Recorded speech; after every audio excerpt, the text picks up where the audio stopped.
What a finish! What a man! The drum roll finishes, and the target is... And means it. And it comes on finals night, and it's a knockout. Dirty Harrison!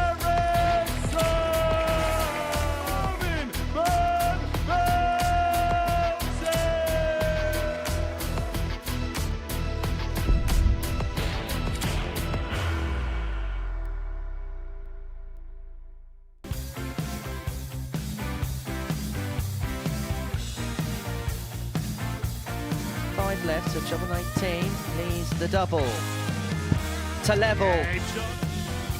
So Richie Howson here looking at 137. Oh, this would be a steal. Daylight robbery, Richie. What a start this is from Burnett, though. What a start it could be from Fitton, who wants to be fitting another one in there. And he has. The double eight. Oh, absolutely dazzling start.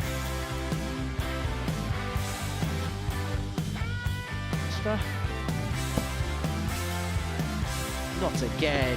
Not again. Devon Petersen, who's got as much time as he wants to see this game through. Another one of them to win it with a blockbuster ton plus checkout. Superb. We saw Richie Burnett burgle Devon Petersen in a leg in the previous match. And if he can find tops here, he's going to pitch on for Richie Howson as well. Good evening and welcome to a brand new era for the Modus Super Series here on Pluto TV. A dedicated darts channel 24 hours a day, 7 days a week. A place where legends of the past play and a place where new legends are formed. 30 hours a week, every single week. 50 weeks of the year, we are going to have live action for you. And we are kicking off in some style. It's the final of the Legends League. 6 iconic stars of the sport are going toe-to-toe for the title and to kick off their seasons in some style. And we're kicking off our coverage in some style here on Pluto TV because we've got no less than 26 World Championship titles in the studio. It's a very good evening to Trina Gulliver and a very good evening to Phil the Power Taylor. Phil, great to have you here. Thank you. Between all three of us, we've got 26 World Championship titles. I've got 16. Trina's got 10. Never mind. I tried. But thank you for coming. It's a pleasure to have you here. Thank you. It's nice for me to be here as well. Let's talk about the Modus Super Series because you were here on the launch night, the opening night here when we started in September 2022. How have you seen this place evolve over the last time you're here to now? When I've come back in, it's changed tremendously. I mean, this room wasn't here for a start. It's changed loads. They've really put a lot of effort in and they've spent a lot of money on it. You know, that was the first thing I noticed. And the atmosphere, the crowd, even though it's only 100 people in, because that's all it can take, the atmosphere down there is amazing, honestly. And they're lovely. And they're all dart fans. So, you know, they're going to enjoy tonight. It's going to be a good night tonight for them.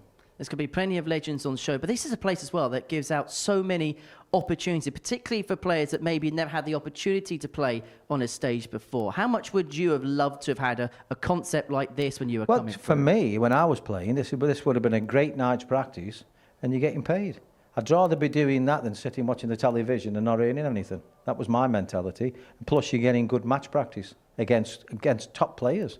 I mean, you've got an ex-world champion up there tonight who's playing really, really well, who I'd probably put as the winner for tonight. So it's going to be good. And also Neil Duff is playing out his skin as well. So unfortunately, I'm travelling back home, but I want to see the highlights tomorrow. So I'll be phoning my grandson up. And he'll be, giving me the scores as I'm on my way home. It's going to be a great night. Trina, you've been a part of this concept pretty much from the start. You've played here a number of times. You've commentated here a number of times. What makes the Modus Super Series so special in your eyes? It's just giving everybody that opportunity to show what they can do. You know, it's a platform where a lot of people that normally can't get into this situation and play on stages like that have the opportunity to do so. So, you know, it's a wide range, and it just opens the doors for everybody. There was a time and a place where players used to have years of playing in majors to get experience on TV or in front of cameras. For players coming through the system, they get pretty much all of that in a week's worth of playing. It's no surprise that players settle quicker now in big events when they make the transition. If you want to be a major winner and win a world championship or win a world match play or whatever tournament it is, you've got to have experience on the stage. Because playing on the floor, Trina will tell you, she's done it many, many times, and I've been, by the side of it, that you've got to get that stage presence. You've got to know you can do it on stage because it's a different game. It's like cricket and football. Playing on the floor and playing on stage is two different games. Because in your mind, you've got cameras on you, you're thinking, my mum's watching, my auntie will be watching, my grandma will be watching me. So you're not only putting pressure on yourself being in that situation, you've got the pressure of thinking, all my friends have had a little bet on me. Everything's going through your mind. So when you get a bit more experienced, you don't think like that no more. Trina will tell you, she's been through it many, many times, as we've said, and it's great practice for these people. That's the main thing. I know they'll earn a few quid, but this could be a start of winning millions for some of these players coming up here. Experience really is the key word when it comes to tonight. 6 players who have played on all the biggest stages that the sport has to offer, and these are the players we're going to be watching tonight. The long-awaited debut of Steve Beaton at the Super Series was well worth it. He won Group A at a canter on Wednesday afternoon. Richie Howson was perfect in Group C. 10 from 10. It was a 5-star display on both Thursday and Friday for the Owl. Devon Petersen won the ADC Global Championship in December and is now looking for glory at the Legends League.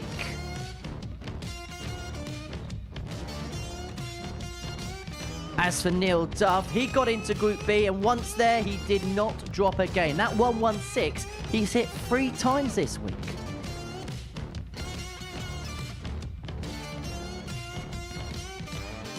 Whilst for Richie, Burnett, well, what more can you say about the Prince of Wales? The darting has been excellent, as too has been the entertainment.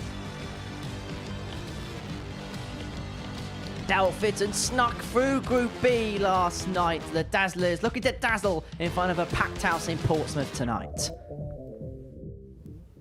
So these are the players in action and this is how they did it. Steve Beaton won Group A on Wednesday afternoon. Richie Howson and Devon Petersen dominated Group C in the afternoons on Thursday and Friday. Whilst it was a dramatic evening in Group B, not for Neil Duff, who won every single game. Richie Burnett and Daryl Fitton in the final game of the evening booked his passage through to tonight's final. 6 legendary figures in action. Well, the big headlines at the beginning of the week was all about Steve Beaton. He had retired from the professional circuit at the end of 2024, making his debut here at the Super Series this week. And Steve really is one of the real legends of the game, isn't he? Oh, everybody knows Steve Beaton, and everybody loves Steve Beaton as well. He has got one of them personalities.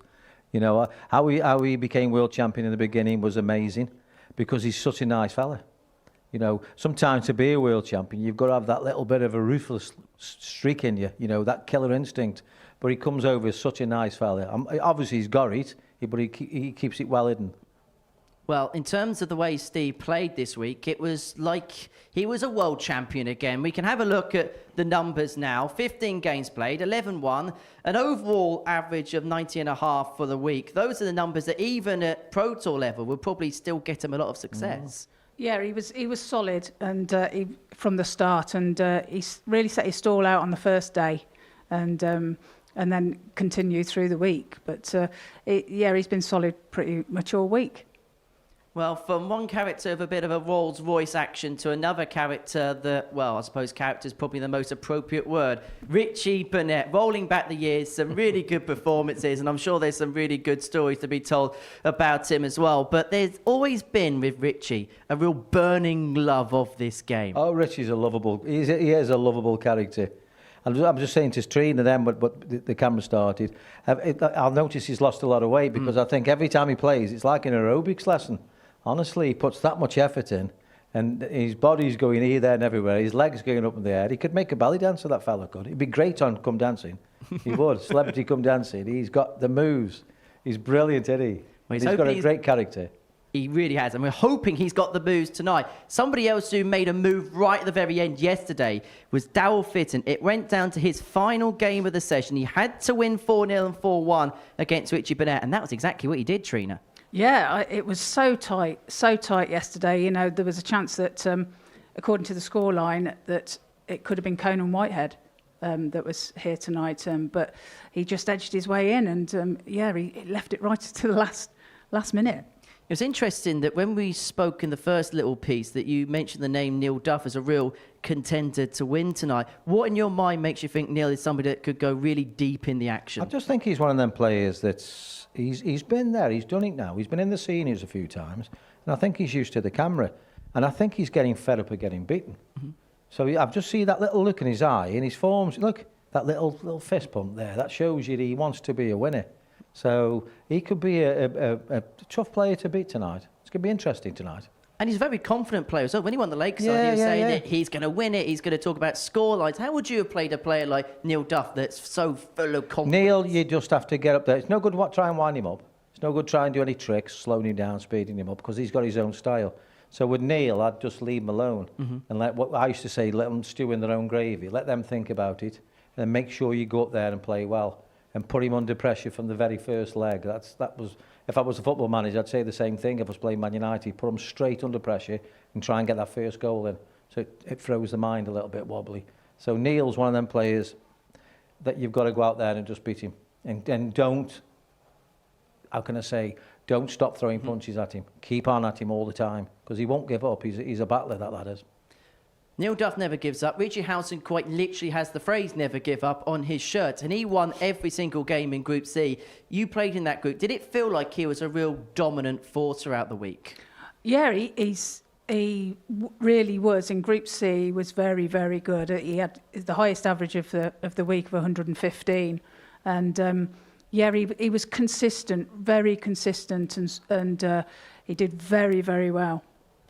Full focus then is on this evening. These are the groups that are in play. If it's the first time you've watched the Modus Super Series on the brand new Pluto TV channel, the players are divided into two groups of three. The top two players, after they've all played one another, will make their way through to the semi-finals. From the semi-finals onwards, it is going to be a straight knockout. These are the groups that are going to be in play. Group 1, Steve Beaton, Richie Burnett and Devon Petersen. Group 2 sees Neil Duff, Richie Howson and Daryl Fitton all go toe-to-toe. Group 1, I'm sure, Phil, there's no real secrets, is there, when Beaton and Burnett go toe-to-toe at the hockey? That's going to be a cracker. But I can also see Devon could be an upset as well, you know, because I think everybody might think, well, Devon's not playing as well as what he could, but he could just click tonight. I think Richie might have a good game against Devon. I think that'll be the game that will put one of them through to the semi-final of their group. So that'll be interesting to see. And then in the other group, Trina, you've got Duff and Howson, the two players that have both won every single games in their group to qualify here. That's going to be such an interesting dynamic. Yeah, that's. They'll both be hoping to continue their form, but obviously, today's another day, and they'll be hoping to do that. But you never know what's going to happen. Well, let's have a look at the odds and see what the bookmakers think about proceedings. Perhaps no surprise that Steve Beaton goes off as the 9-4 favourite to go on and win the night. But outside of that, they haven't really got a clue as to who maybe could be the next favourite. You mentioned Neil Duff earlier on, Phil. Does 4-1 represent a little bit of value? I think Neil Duff at 4-1 is a brilliant bet. I do, honestly. I'd stick 20 quid on that tomorrow. I'll know the result then tomorrow, don't I? Yeah. Safe in the knowledge. But you got me then. But I also think Steve Beaton. I think that's a great bet. I really do. You mentioned earlier on this week, Trina, about match sharpness. Steve is match sharp. He's recently come off the Pro Tour. How key could that be this evening, potentially? I think it can be very key. And when he first started the week, you could see he got that little extra. And which made him qualify in Group A. So I think it could be the little bit that's needed tonight. Bit, yeah, I totally agree with you. Well, it's been great fun chatting darts with the pair of you. Phil, thank you so much for coming along to the live lounging pause. Hope you enjoy the Super Series coverage. Yeah, really enjoyed it. Hopefully. Nice seeing my old mates again. I haven't seen it for a few weeks. Yeah. I'll try and work and make sure it's 27 world titles the next time Thank the three you. of us together. Thank you two so much indeed. You're very welcome. It is 18 plus, gambleaware.org if you're going to have a flutter on the Super Series this evening. Game 1 of the Legends League and Game 1 exclusively live on Pluto TV. See Steve Beaton, the bronzed Adonis, the 1996 champion of the world in action. He takes on Devon Petersen, who at the back end of last year won the inaugural ADC Global Championship. It's some way to kick off our coverage here on Pluto TV, exclusively live, and early on this evening, I caught up with a pair. Devon, into Saturday night here at the Legends League. How would you assess the week overall? It was topsy-turvy, if I must call it that. I mean, you're playing against Legends, players with loads of experience, but you know that the game is not at the very highest level that they used to play. So it allowed me to kind of experiment some things, some of the game situations I put myself purposefully in. I feel as though I came out there without being really, really tested. I mean, Richie Howson beat me 5 times, and I don't want to avenge it, but if it were to be in the final, I would love to avenge it. Steve, a couple of days off, winner Group A, rested and recuperated ahead of tonight? Yeah, I went home for a few days. Obviously, you can't just sit around the hotel room. So it was a good 4-hour drive home, but it was worth it getting home for a few days, relax a little bit, and then come down late last night to get ready for today. How have you reflected upon your Super Series experience so far? It's been great fun. It's different. Obviously, it's different tonight. You got a crowd in, and it'll be, a little bit different. But the first few days, loved it. It was great.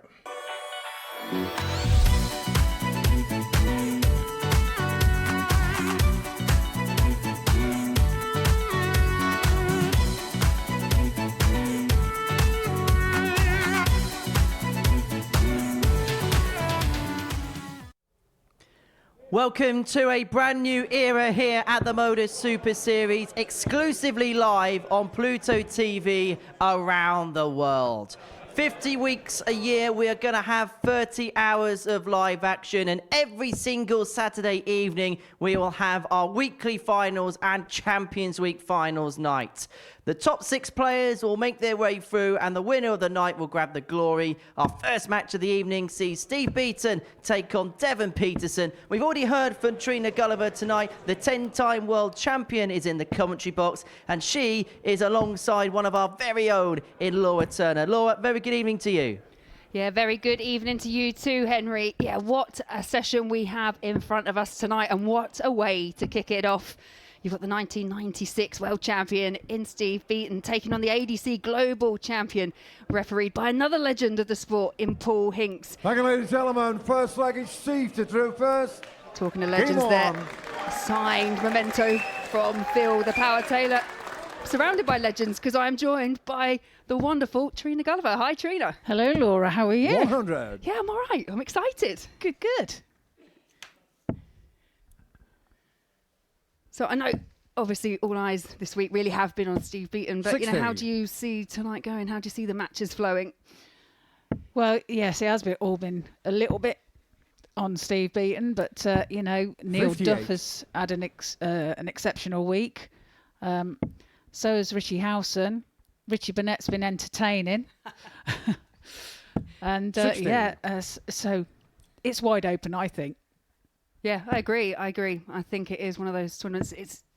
You've played in it before, obviously, and you get the group stages, but it gets very cutthroat when it gets to finals night because you don't have the luxury really of coming back again and again. So this is much more knockout darts than the players would have played all week. Yeah, you've got the group session first, obviously, and then it goes into the knockout stages. So, they've got to be in top form, and they've all played exceptionally well this week. So they'll be hoping to continue their form.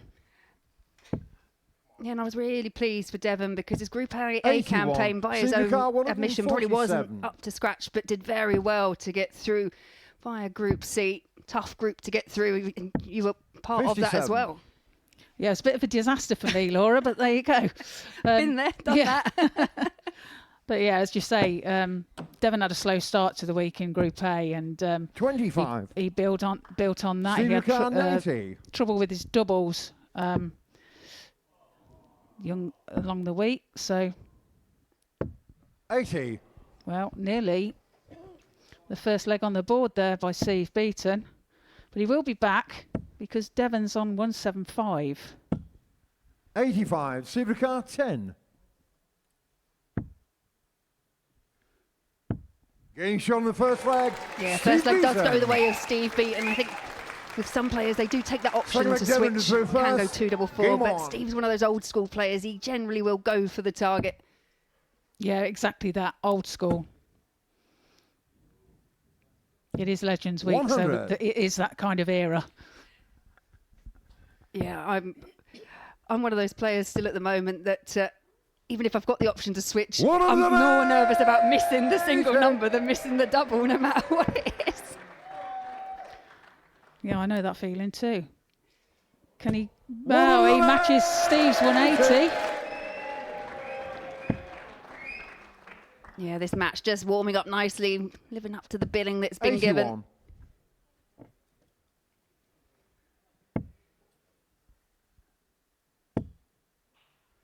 Devon Petersen, really one of those players that 60. analyses his throw. You'll see him talking to himself throughout the match, and sometimes I don't know if that's a bit of a distraction for him. Yeah, he does analyse everything, and I'm not sure whether 57. Devon Car it's not something 161. I would do. Perhaps I should, with the way I played last week, but you know. So yeah, we'll. But he does analyse 43. everything that he does. The way he holds the dart, the way he stands, and that's every throw. That's not, that's every throw. I mean, for a lot of players that play the 81. sport, it's Devon Car intense enough just to kind of 118. focus on the job in hand. When you've got that amount of analytics, as he eyes up tops here to make it one apiece. Game shot on the second Well, leg. it obviously works for Devon. Petersen. He levels the match. Third leg, Steve to throw first. Game on. All going to throw so far.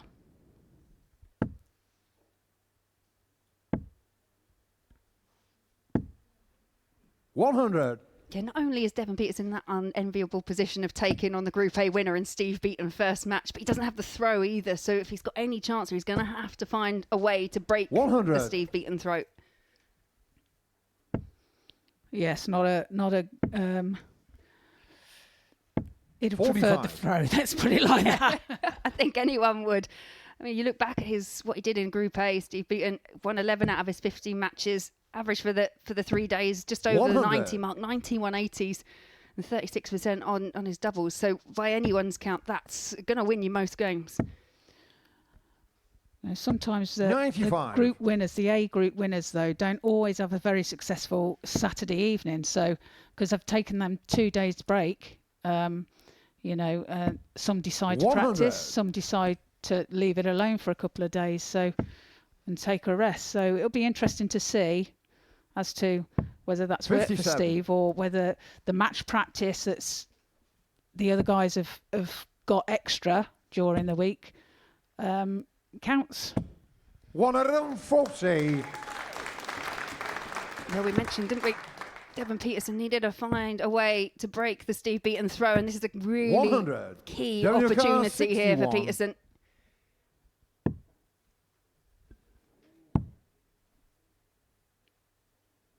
So double four, Game shot on the third leg. and he does. He manages to break Petersen. Steve's throw. So Fourth leg, Devon hits to the ball throw with his first Game start. on.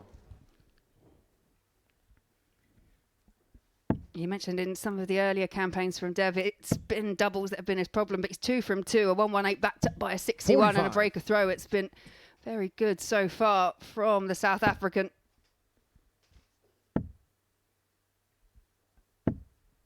$121. We often talk about the throws and the actions. We've mentioned, obviously, Devon, but you have to say one of the most natural 55. throws in the sport is Steve Beaton's. Yeah, absolutely. His throws never changed either over all the years. It's still silky smooth. 80. And it's always been the same. You can't read him either. He's not. When we see Richie later, he's a very animated player. 60. So, and you can tend to, you'll know as well as a player, you can read your opponent, and whereas Richie gives everything away 140. as to how he's feeling. Steve doesn't. Yeah, if I was to have a poker team, I'd definitely know which one of the two I'd be picking.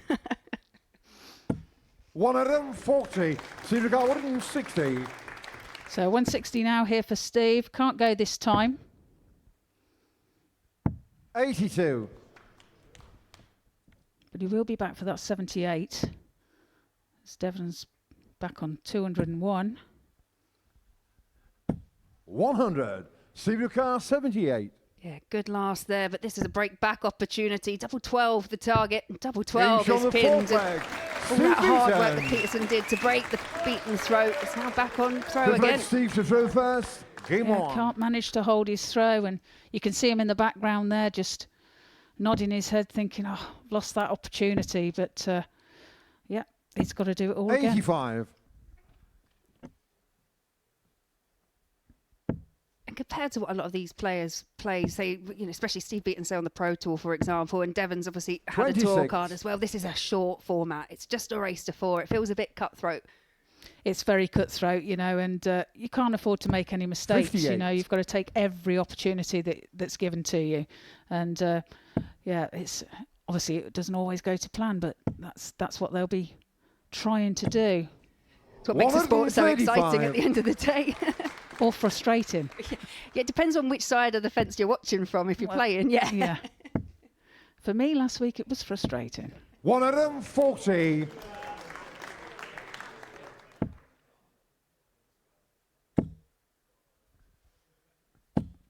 123.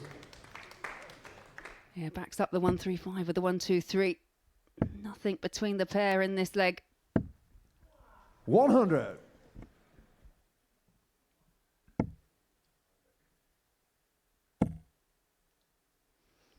Needs a treble. 45. Well, Supercar doesn't leave 118. himself a finish. It's in that 5. So Steve on 118 now. Treble 20. 42. Doesn't really make the most of that. But he will be back. Yeah, and that audible cry of frustration there from Devon Petersen. 44. Just all gone a bit wrong those last couple of throws.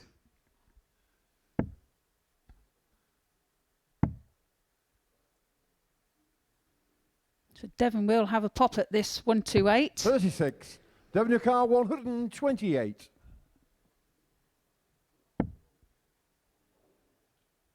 Yeah, we'll stay there.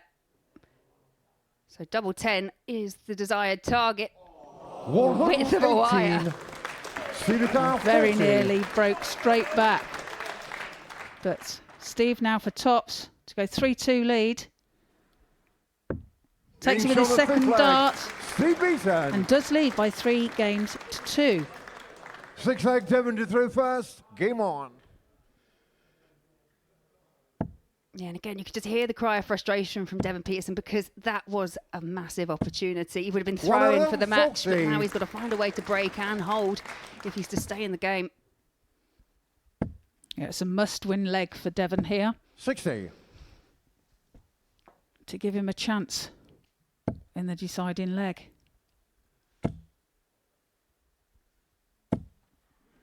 Yeah, second maximum of the match there for Devon Petersen. Steve going to follow it? He does. And that's Steve's second 182. Anything you can do? 60. It's that frustration as a player. You think, yeah, 180 have done something good, and they hit it straight back. Yeah, thanks very much, isn't it? Might be another one here. 140. Devon car 121.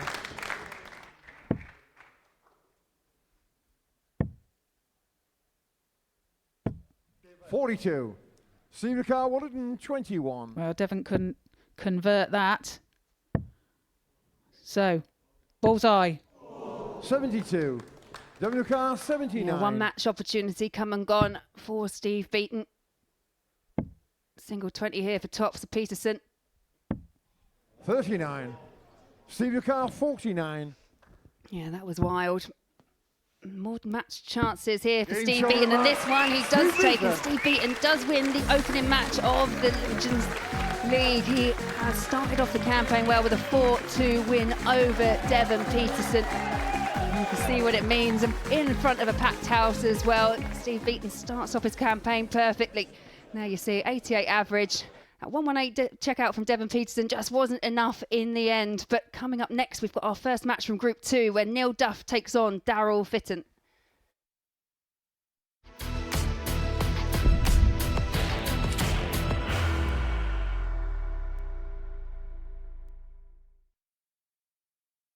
Are you ready to lift that trophy, Darius? Yes. Let's do it then. Ladies and gentlemen, your Modus Super Series 9 champion is Lucky D, Darius Lewandowski!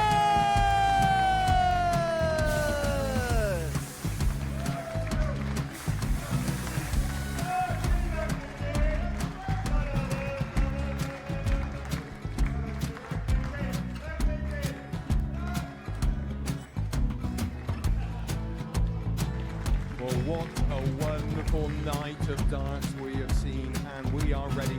Our champion is ready, and it's trophy time. So receive the trophy. £25,000. The new Modus Super Series champion, the Terminator, Marvin Burnett.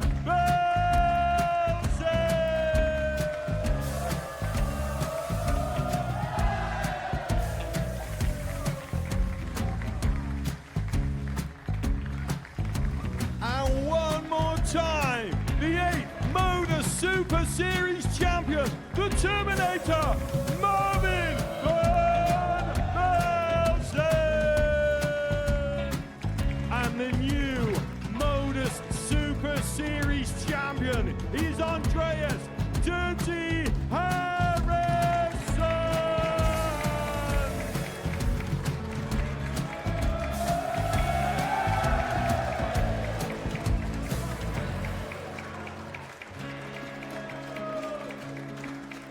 And one more time, the 7th Modus Super Series champion.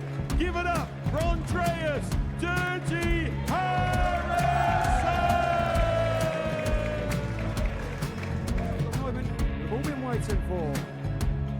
Would you please show your appreciation for your Series 6 Modus Super Series champion, Scott Taylor?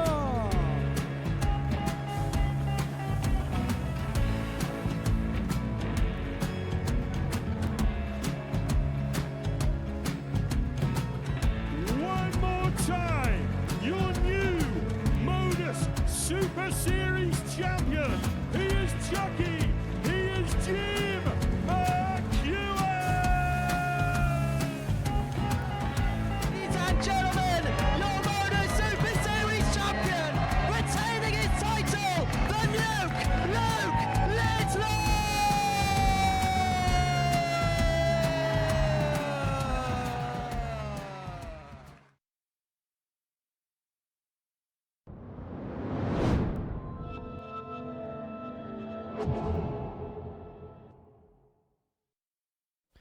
A very warm welcome back to Pluto TV, the home of the Modus Super Series on its dedicated channel. 24 hours a day, 7 days a week you can watch darting content, including 30 hours a week of live darts. Before the break, we saw Steve Beaton get the better of Devon Petersen by 4 legs to 2. Next up for us, it is Duff up against Daryl Fitton, the first game from Group 2.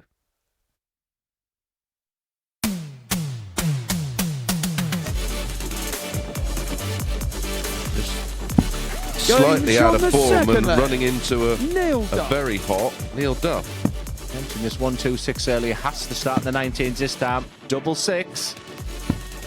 Well, he saved his best shot right at the end in Neil Duff. Colin McGarry was superb in his demolition of Young Bram. Yeah, that was the first load.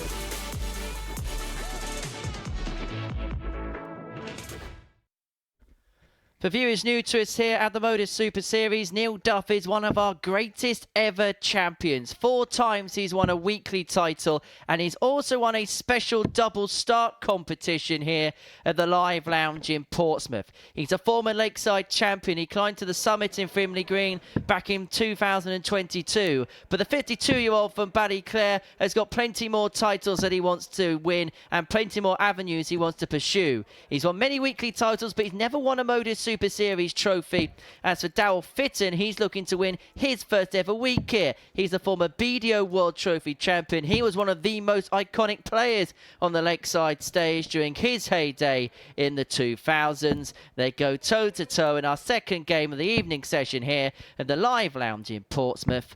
I'm Henry Deacon, and if you're new to us here at the Modus Super Series, you may hear a little bit of me over the next few weeks or so. Whether you like it or not, well, I'll leave that up for your interpretation. But I always enjoy hearing the opinions of the 10-time world champion, one of the key staples of our Pluto TV team here at the Modus Super Series, Trina Gulliver. And Trina, Neil Duff all week long has been ultra consistent. He won 8 from 8 in Group B and could be a real contender tonight. Absolutely. He's been strong, like you say, strong all week. He's had nothing less than a 94 all week, I think. So, yeah, and he gets off to a great start there. The perfect start. Now, in the history of the Modus Super Series, there have been 15 9-darters, none of which have ever been hit in front of a crowd on a Saturday night or a Sunday afternoon during some of our specials events. Every single week, we guarantee a minimum of 30 hours of live darts. But there's going to be other weeks where we're going to have bonus events. There's going to be influencer events where some of the biggest names in TikTok and other social media platforms will go head-to-head. They'll be playing mixed doubles against professional players, as well as having their own competition. That'll happen a few times over the course of the year on a Sunday. And also towards the latter end of the year, the Modus Live Lounge and Pluto TV will be home to the thrilling conclusion of the ADC season. We'll tell you more about that as time goes along. But Duff here leaving 1-3-8 to take out the opening leg of this match. Fitton unable to really apply any kind of scoring pressure. And so Duff to take the opening leg.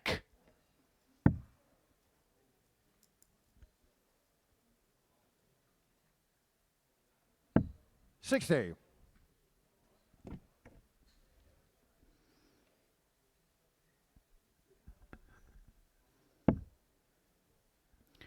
Well, Daryl hoping to hit a big score here, but he needs a treble. Does find a treble to leave himself at 170, but will he be coming back? Because Duff here's 78 and he needs tops now. Takes the first leg. Goes one leg up. Second leg, Daryl through first. Holds throw. Game on. And even a nod of acknowledgement to the camera. He's not camera shy, is Neil Duff. When he won his Lakeside title back in 2022, he was 81. Telling reporters that he was going to win the tournament, and beyond that, he was telling reporters the scorelines in the games he was going to play. Not just did he do that, but he was also correct with his predictions. Maybe we have 100. To put him up into the commentary box at some point. Well, that would be interesting. I think he'd be no nonsense, wouldn't he?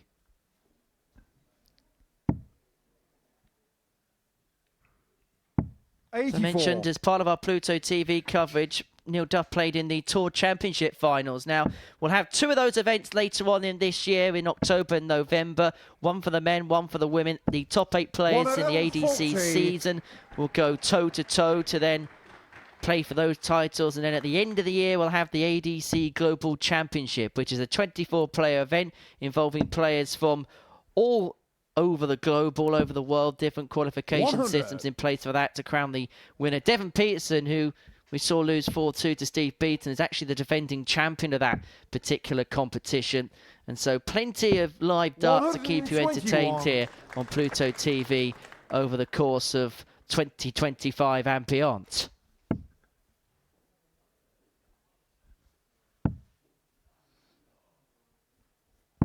$136. That's a great shot there from Daryl.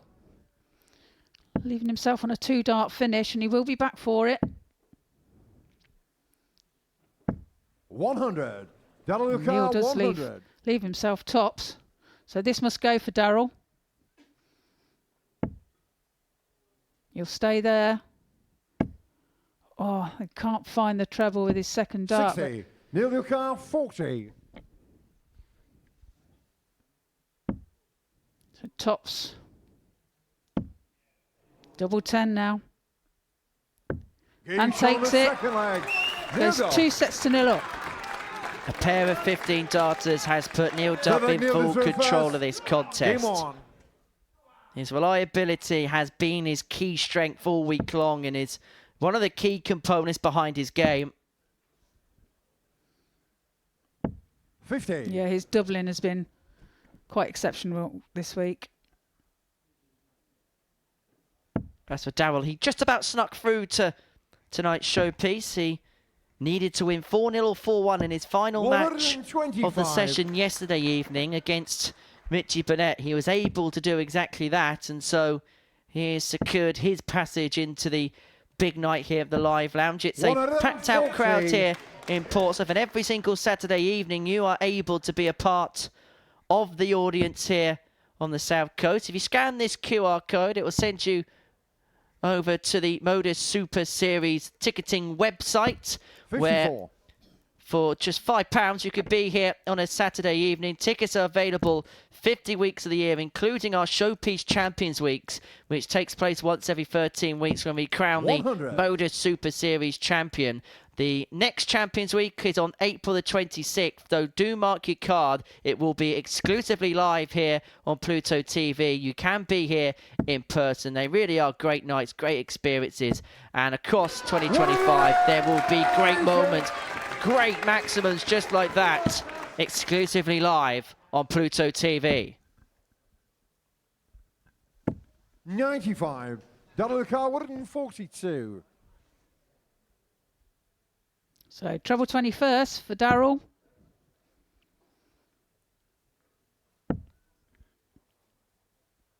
So just looking to set this up.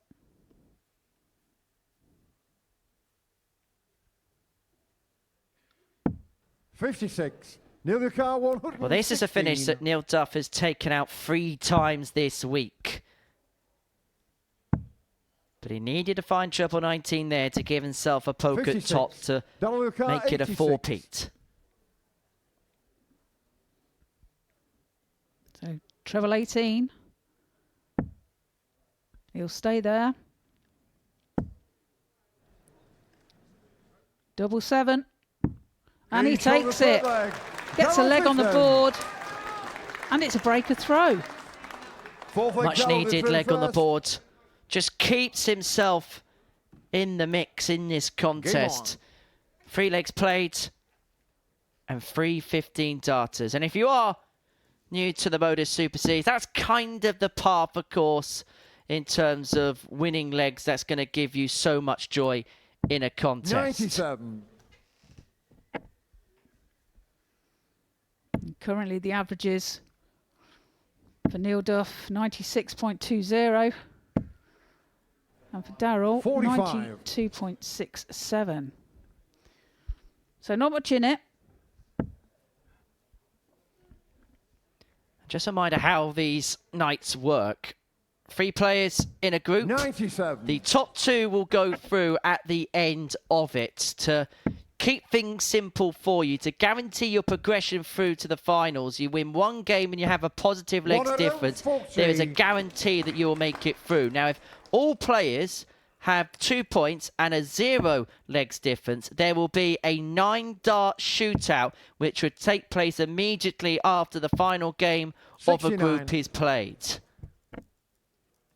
Well, somebody's checked out the office for a weekend at the darts. 100. Hope they're not pulling in a sickie. They might be exposed.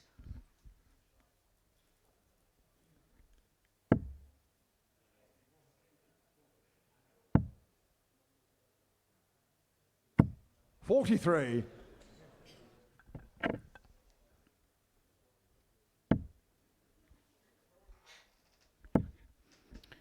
Oh, well, I would love a 180 here. 180. Yeah, that's a great shot there to leave himself on double 18.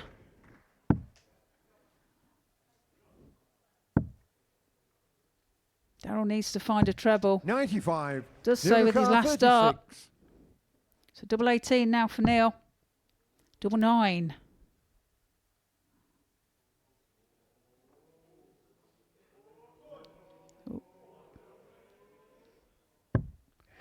Takes it with his second dart. He goes ahead by 3 legs to 1. Neil to throw first. Neil Duff defies the Boo Boys to move in front by 3 legs to 1. He now has the darts to complete the match from this point onwards. If he wins this by 4 legs to 1, 41. He'll have a +3 legs difference after his opening match of the group. It would mean that just a couple of legs in his next match against Richie Howson would be enough to guarantee 86. his qualification through to the semi-finals. The winner of the group will play the runner-up from the other group and vice versa. And then we'll head all the way down to the final a little bit later on this evening.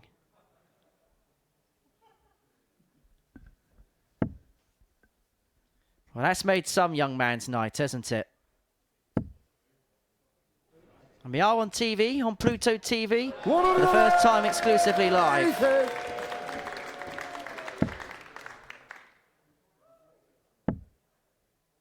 And the crowd have certainly had their money's worth tonight, haven't they? They had an audience with Phil Taylor, who of course was our studio guest at the beginning of the evening, and now they get to see 6 real icons of the sport jousted out on this stage. They do indeed, and within them 6 is 3 world champions.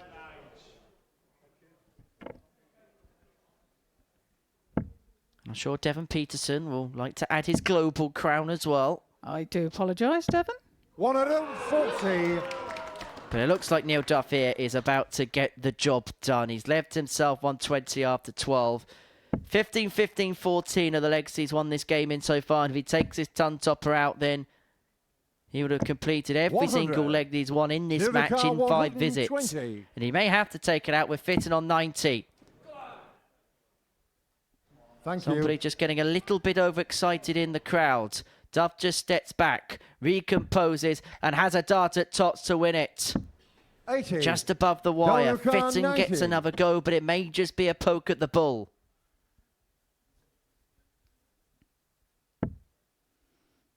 So he'll stay there. So bullseye now. 55.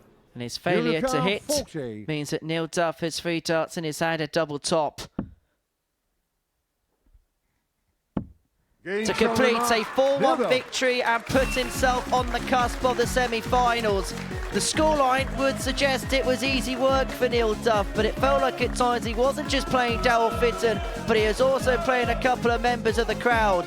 But Neil Duff defying the Boo Boys, and a beautiful performance as well. An average of 96.5 to still a 4-1 success against Daryl Fitton. His doubling tremendous, 4 from 9. Neil Duff 4, Daryl Fitton 1 in our second game of the evening. So from Group 2, we head back to Group 1, and we're going to see Devon Petersen, who's in need of a win. If he loses to Richie Burnett, he is out, and both Burnett and Beaton will be into the Final 4.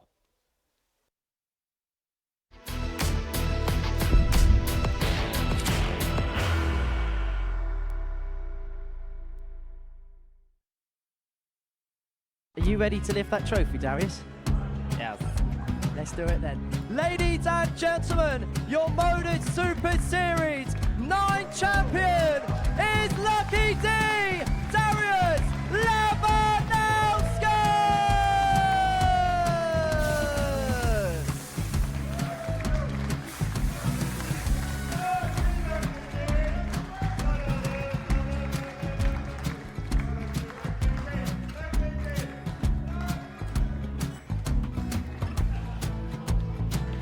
Well, what a wonderful night of darts we have seen, and we are ready.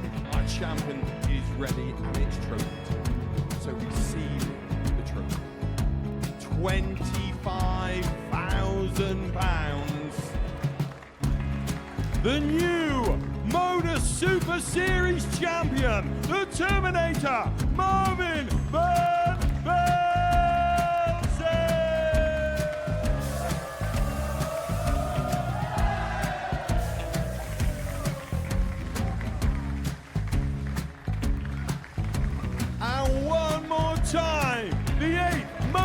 Super Series champion, the Terminator, Marvin Howson.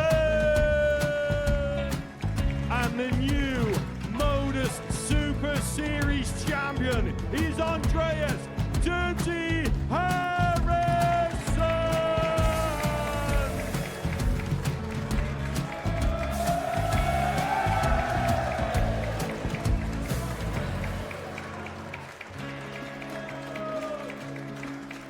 And one more time, the 7th Modus Super Series champion. Give it up for Andreas Dirty Harrison. The moment we've all been waiting for. Would you please show your appreciation for your Series 6 Modus Super Series champion, Scott Taylor.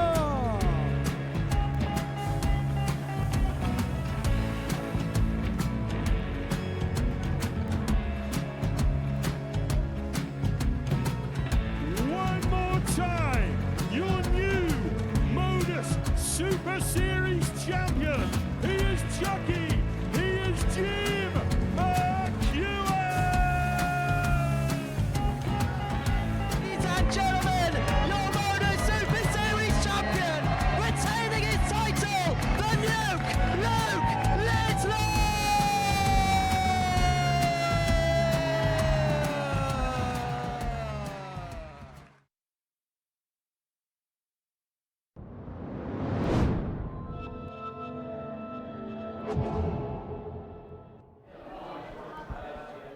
Welcome back to the exclusive Modus Super Series channel here on Pluto TV, where we've completed a couple of matches on our opening evening's worth of action exclusively live. It's the Legends League finals night, and we've already seen victories for Steve Beaton and Neil Duff in the opening couple of matches. Myself and Laura Turner have made our way to the stage, and this really is a special environment, Laura, particularly on a Saturday evening like this, where you've got a big crowd, a big environment. There may not be many in here, but boy, do they make a noise. Yeah, they really do. It's great to see a packed house here, and I can understand why. I mean, we called it a Legends League, and we haven't been disappointed, have we, so far? It's been a brilliant week, and it's culminating already into a brilliant finals night. I just want to talk a little bit about the venue, because you've been here now for a couple of years. We've seen so many iconic moments, seen so many iconic memories. This is a place where special things happen, doesn't it? Yeah, it really is. We've seen a lot of firsts as well. We really have been treated, but you know, we're seeing different faces as well. We mentioned it this week when we were working on Monday, that we 21 players that played here last year have now gone on to get a tour card, which then means we get to see new faces for those dropping off the tour. The likes of Steve Beaton is a perfect example. So it's a special place. Big moments happen here, but it's a great platform for players either on the up or perhaps just taking that step back in their career. Special moments and special players on show. We saw a special performance from Steve Beaton in the opening game of the evening session. He got the better of Devon Petersen by 4 legs to 2. It felt like the consistent scoring power of Steve was just a little bit too much for the African warrior. Trina and I were talking about it, perhaps both of them a little bit slow to start. Devon Petersen took advantage of it early doors but couldn't make the most of it because Steve was just ramping up through the gears as the game went on. It's what we've come to expect from Steve. High 80s through to kind of mid 90s average. Pretty consistent on the outer ring, and he delivered there once again. Talking about consistent, Neil Duff, he always delivers on this stage on a Saturday night. 4-timer weekly winner, a double trouble winner as well, and another specials week. He just has this consistency, and if the truth be told, he blew away Daryl Fitton in that match. Yeah, and Neil Duff is one of those players as well that kind of thrives in front of a crowd environment. So this is the perfect setup for him. He really enjoys. He's one of those all-round performers. We know what he can do, but like I say, he just comes to life here when he qualifies through to finals. This is his stage. He wants to win it time and time again. It's the same arena, it's the same tournament, but it's so different on a Saturday because during the week, and you'll see this from Monday morning when Series 10 gets underway on Pluto TV, it's behind closed doors, the stage, the setup is different, but come Saturday night, well, it comes alive, doesn't it? It has a buzz to it. Yeah, it does. And for the players that maybe aren't as used to playing in these kind of environments, okay, they don't have the problem. This is Legends Week. They've all played in these environments before, but it just adds that. It just gives you that lift when you've got the crowd behind you and you can hear them chanting your name. For some players, it gives a bit of additional pressure, but for most of the players, and I think most here, it gives them that buzz, gives them that lift. And it's tonight, packed house is electric. Talking about electric, Richie Burnett is about to take to the hockey. He's a maverick player. He's enjoyable to watch. Richie Burnett doesn't know what Richie Burnett's going to do half the time, so I don't even know why I'm asking you the question as to what we expect from him. Just expect the unexpected. There is nothing more. I think you summed it up really well there. But as you say, former world champion himself, he's played very well here since he's come here to the Modus Super Series. But he's entertaining, isn't he? He's such a character. He's one of those people that you can't help but really enjoy watching. But as you say, anything can happen. And I mean anything can happen with Richie Burnett. And he's going to enjoy playing in front of this, isn't he? Oh, yeah. He's going to be engaging with the crowd, no doubt. Obviously getting them all involved as well. So and that's what you want when you come to watch these events. You want to be part of the atmosphere. And Richie is probably going to help that happen. Well, it's time to see the Prince of Wales in action. The 1995 world champion takes to the stage here at the Live Lounge, exclusively live on Pluto TV for the first time. He takes on Devon Petersen, who has to win this game. Defeat for the African Warrior, and he is out. And it'll mean that both Burnett and Beaton will be into the semi-finals a little bit later on this evening. Earlier on tonight, I caught up with Burnett to get his take on the week so far and a look ahead to tonight's finals. Richie, into the finals here at the Legends League. How have you found the week? Difficult. Pleasurable.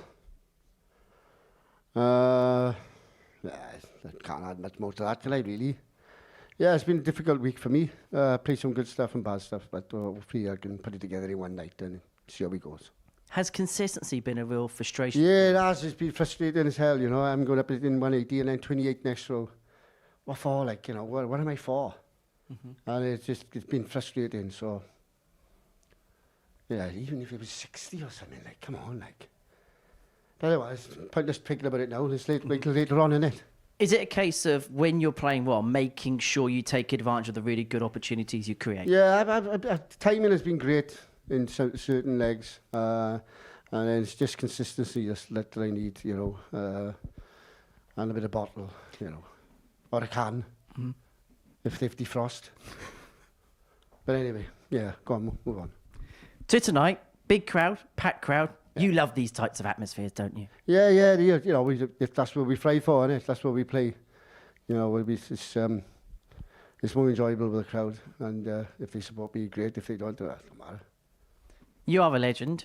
You're in a League of Legends. How much you'd like to walk away with a trophy? Yeah, it'd be nice. Plenty more banter for next time, innit? But yeah, who knows? Try my best anyway. That's a thing. We know you're going to do that. We look forward to watching you play. Richie, good luck. Cheers, Ed. Thank you.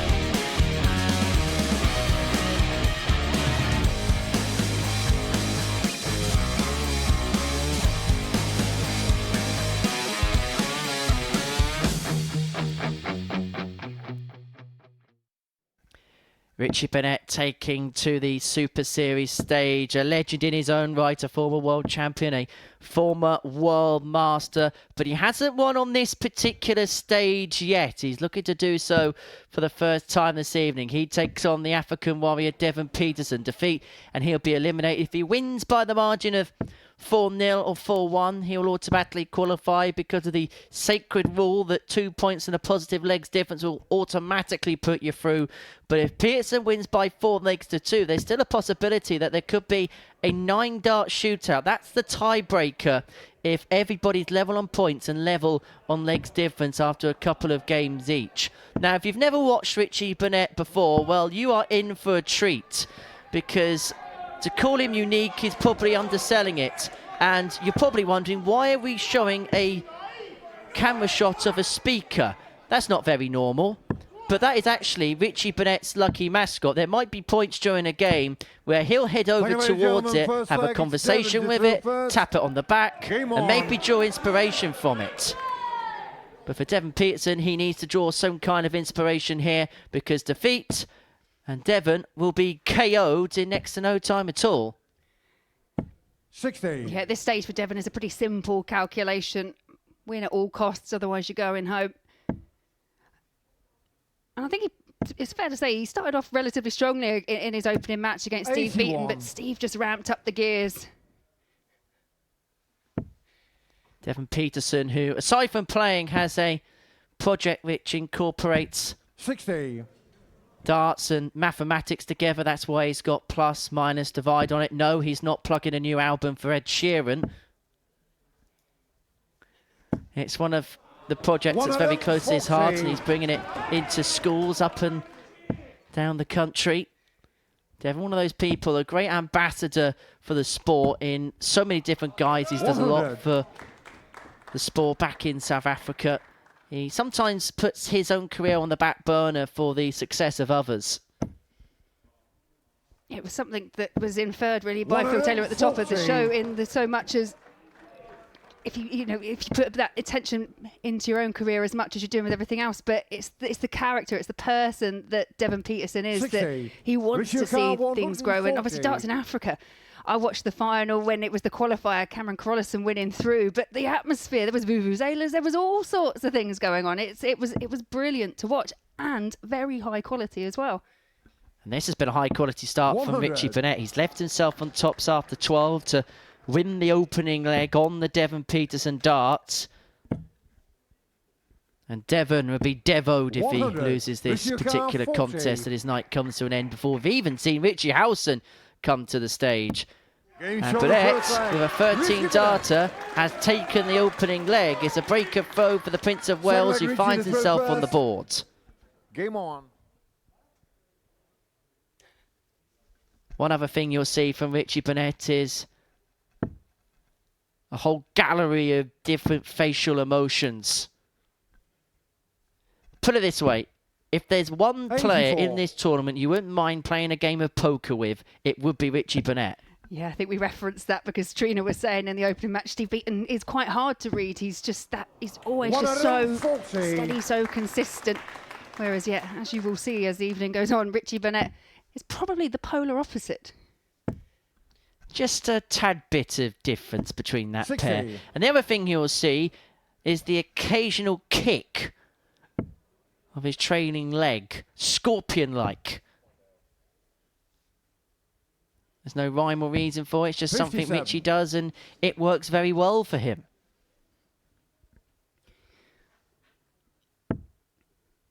It kind of comes down to just... It's not that he's putting in more effort than anybody else, but he just has to put that effort through. It's obviously something that's progressed in his game. It's not something we saw perhaps when he was winning back in '95 and picking up the World Championship. It's something that's happened as he's kind of come through the PDC. And 140. It is definitely different in terms of styles that we see on the stage. It's not something that you would teach. I don't know if you could. 121. WK 164. Health and safety wouldn't be too happy, would they? But Petersen here has taken the throw off of Burnett. He's got 6 on 164 to square this contest up at one apiece. Reminder, 4-0 and 4-1 are the only scorelines Devon Petersen can have if he's to make his way through in this particular contest. A win by 4-2 or 4-3, he'll find himself in tungsten purgatory awaiting his fate in the game between Burnett and Beaton. But a 13 darter in the first leg for Richie Burnett has been counteracted by a 13 darter of Devon Petersen's own, and we are level at 1 apiece in this third game of the evening.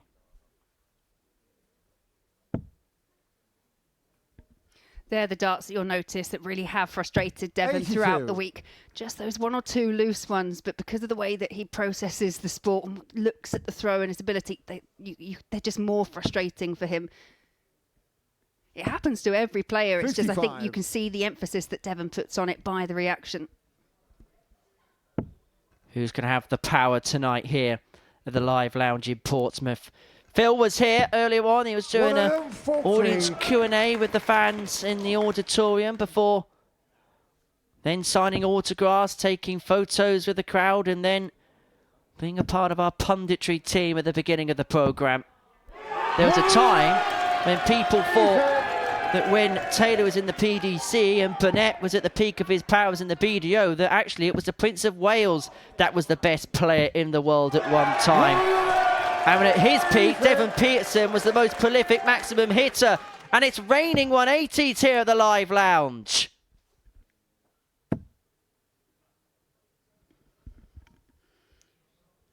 Yeah, by going that way and not finding a treble, 43. Richie Burnett now unable to leave himself a finish regardless of what he hit with that last start.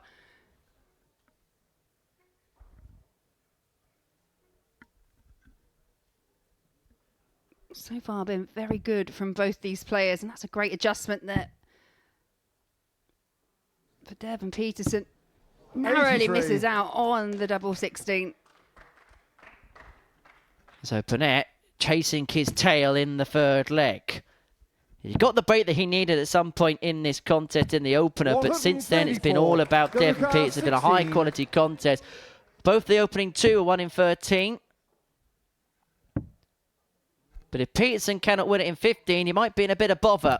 But he pins the double 4 last start in hand. Ladies and gentlemen, with respect to both players, can you not call out whether they're actually throwing darts whilst on the hockey? I think they both much appreciate that, as we would as well. Thank you. Well, it's a lively crowd, but maybe at one point just a little bit too lively. It is packed out to the rafters here with the Live Lounge in Portsmouth. Petersen 2-1 to the good against Richie Burnett. 95. And it really is darts to be excited about. Yeah, very much so. Richie Burnett just averaging just over 99. Devon Petersen just around 96.5. But feels like one of those matches that could really go the distance. They feel like they're really going toe for toe.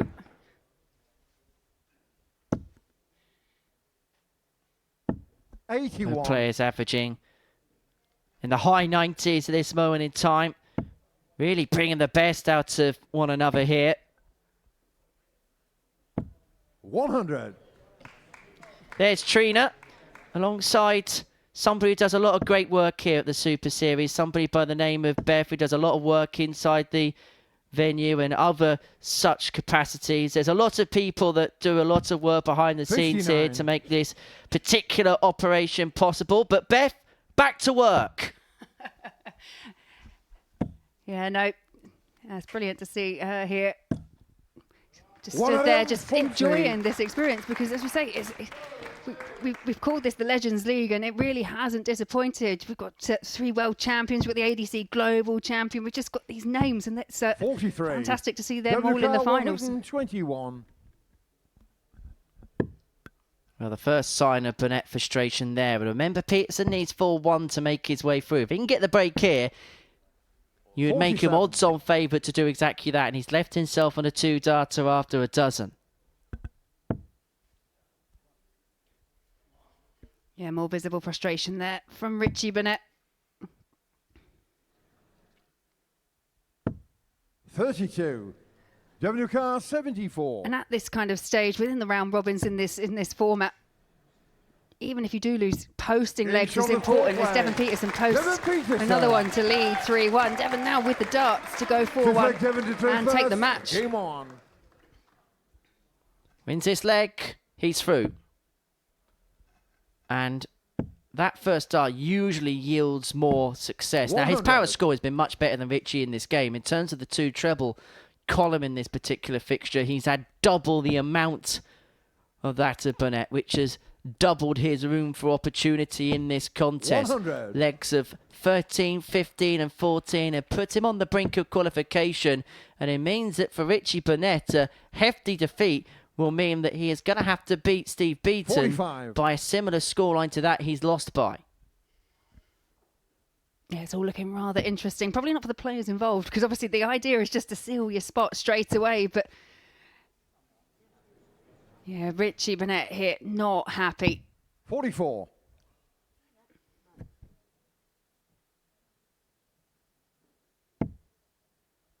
And that's that first start that's so inviting for Devon Petersen. 140.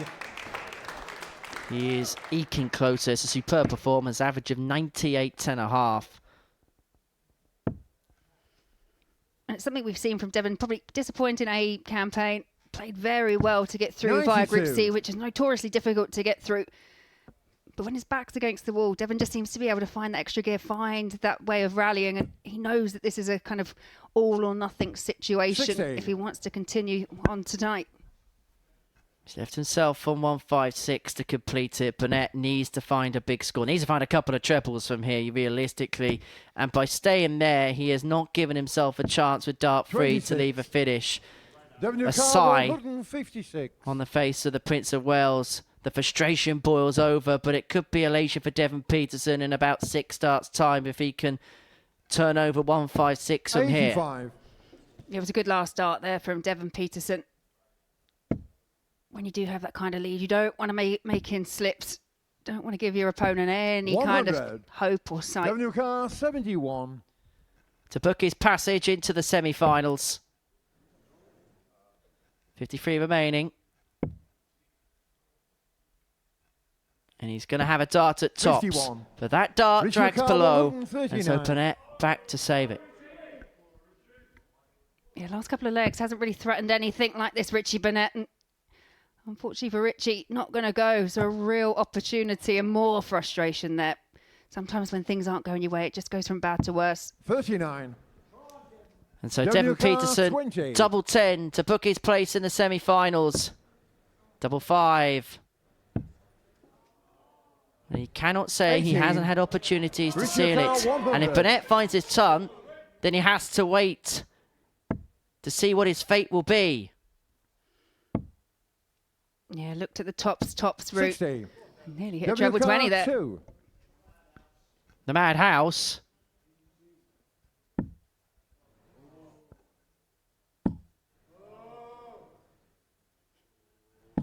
No score.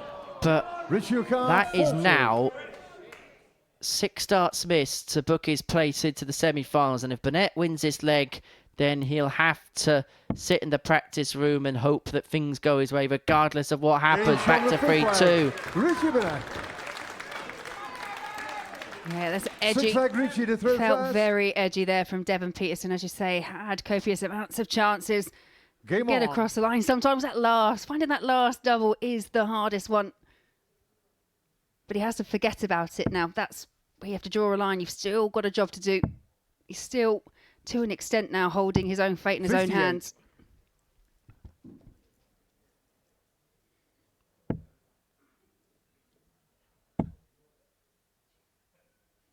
And Devon will be the type of 100. player that would know the scenario in that particular situation.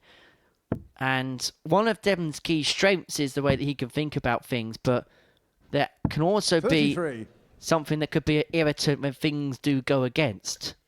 Yeah, you just need that ability to kind of forget things, let it go. I find that very frustrating, especially when you get to the business end once again. But it's a perfectly timed second 180 there for Devon Petersen. That should make him feel a lot better. 140. 6 darts to win the match. It's not going to win him a place in the semi-finals, but it would mean that Burnett would have to win almightily big against Steve 60. Beaton to defy Devon a place in the last 4. Yeah, but Devon came up dry there, so it just offers this little bit of hope here for Richie 100. Burnett. Does leave himself on a finish. 161. 161 is not going to go. And so Richie Burnett looking at the big fish, the 170, to take this game to a last leg decider. 99. And you've got to Richie admit, Carr, this would bring the house 170. down. Would be heartbreak for Devon, and it's not going to go for Richie Burnett. And you feel Devon Petersen, he's in such a prime position once again, but 43. as we saw from the leg before, this is not Devon Carr, a given. 62. For 4-2 win, to keep himself in contention. He's only going to get 1 dart in his hand at 32. 46. That is now Richie Carr, 7 127. missed darts to win it for the African Warrior. Burnett looking at 127. The famous and game checkout, which was 99. once described by the referee on that 16. stage, Paul Higgs. But is he going to be calling game shot on the match now for Devon Game shot on the Petersen? match. Yes, he Devon is. Petersen. Back in December, Devon Petersen hit a double 8 to win the ADC Global Championship. And back here at the Live Lounge in Portsmouth, he is looking to win the Legends League title. A 4-2 success doesn't automatically put him through, but it puts himself in a very good position. That the tale of the tape from at times an absorbing contest. Petersen raced in front, and once he was in a lead, he was never relinquishing it. 4-2 to the African Warrior. Next up is Daryl Fitton against Richie Howson.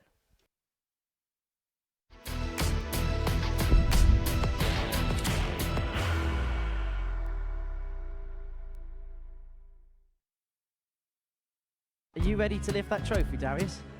Yeah. Let's do it then. Ladies and gentlemen, your Modus Super Series 9 champion is Lucky D, Darius Labanowski!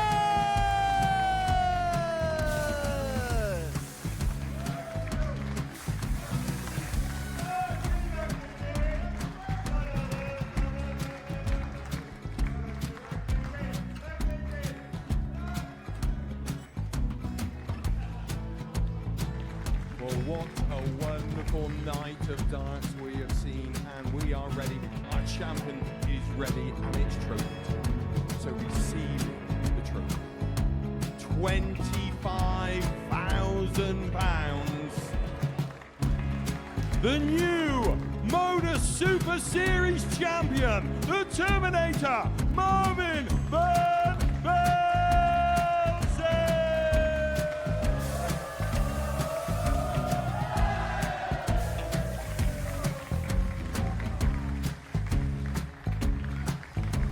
And one more time, the 8th Modus Super Series champion, the Terminator, Marvin Petersen. And the new Modus Super Series champion is Andreas Dirty Harrison.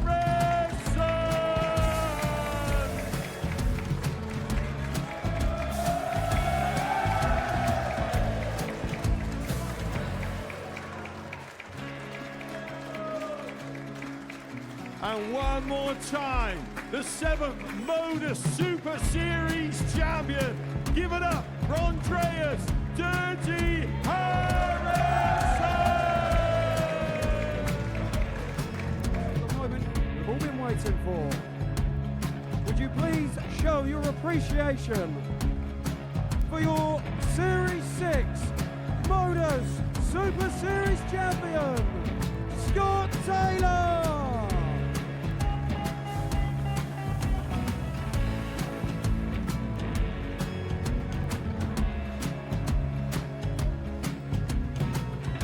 One more time, your new Modus Super Series champion.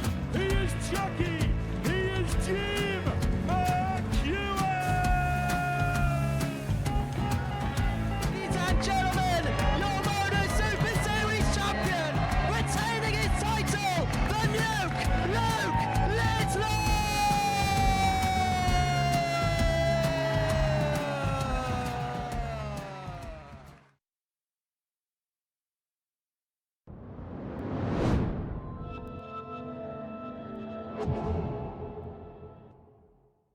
He will take it out. He has. It's absolutely brilliant from the Owl. Phenomenal. Absolutely phenomenal.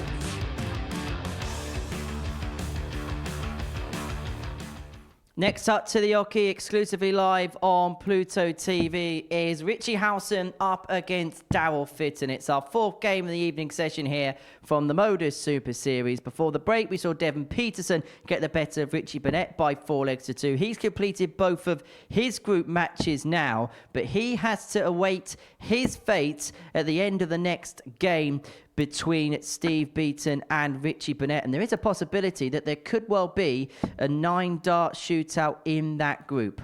Game 4 then, it is Richie Howson against Daryl Fitton. Richie will qualify for win, taking Neil Duff with him and eliminating Daryl Fitton. If Daryl Fitton wins by 4-0, he will qualify. Shades of last night, potentially. We're about to find out. In the commentary box, they've got rid of a nobody, and a 10-time world champion has come in. Trina Gulliver is alongside Laura Turner. Yeah, thank you very much, Henry. Yes, first time we're going to be seeing Richie Howson tonight, but he has really impressed by his own standards. Didn't have the best Group A campaign, but boy, did he make up for it. He absolutely ran through, didn't lose a game in the next 2 days throughout Thursday and Friday. Produced a 115 average. He was, by any means, he was very, very good. He was, and like you said, he was very consistent with his later on group, with his Group C. Thank you, ladies and gentlemen. First leg. Group in, yes, very consistent. Game on. Winning all his matches. So if he continues his performance, as he did earlier on in the week, then 45. He could be lifting that trophy tonight. Yeah, absolutely. Aspirations of doing that as well. But I imagine Richie Howson probably found himself a little perplexed to find himself in Group C, because his Group A, he was a bit up and a bit down 81. at times. And the way that it works, obviously, 6 players go into Group A. It was won by Steve Beaton. He went straight through to finals night. The next 2 go into Group B, and then the bottom 3 go into Group C. And just by the narrowest of margins, Richie actually was in the bottom 3. Yeah, it is. Everything's fine margins with this, and that proved to be the case. But he's really settled into Group C and 140. Made his point.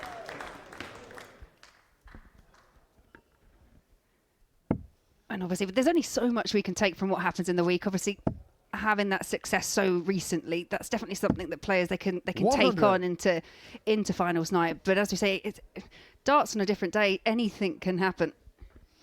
Yeah, exactly that. And well, you know yourself, Laura, it's that we can get so frustrated from playing well one moment and then can't hit a barn door with a shovel the next. You've seen me play recently, right? Yeah. You did all right the other week. No, I then backed it up with a few 50, 60 averages. It's like you say, it's so frustrating. 155. Yeah, but you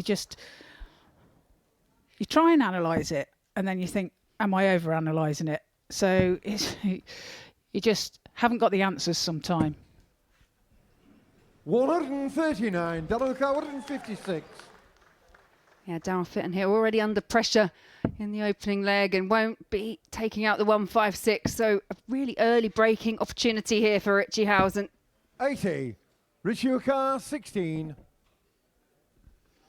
So 88 for Richie. Takes it with his first dart. Richie Howson. And breaks Daryl's throw and goes 1 leg up. Second leg, Richie to throw first. Game on. Yeah, 13 dart opening leg there for Richie Howson.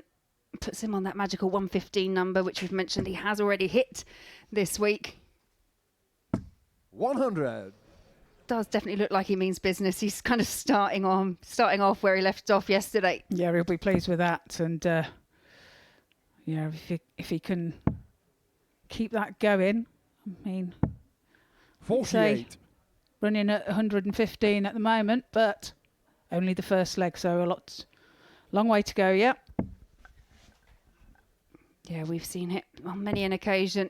Until you cross that line, anything can happen. Come back from 3-0. 100. Sometimes, as well as we saw with Devon Petersen, just getting that last double, that winning double, is quite often the most difficult one to find.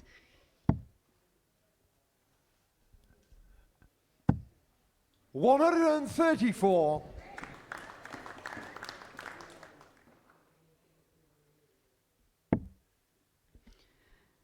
Yeah, Daryl Fitton, speaking to him briefly before this evening's session, and He actually thought going into that last match yesterday that there was no way he could qualify. He wasn't aware. Well, that probably did him a favour then, really. You know, because sometimes if you know what you've got to do, it puts that extra bit of pressure on you. And he obviously went up there thinking, well, I've got nothing to play for now, nothing to lose, and relaxed and won the match. Yeah, and it was to the cost of the barbarian Conan Whitehead. 90.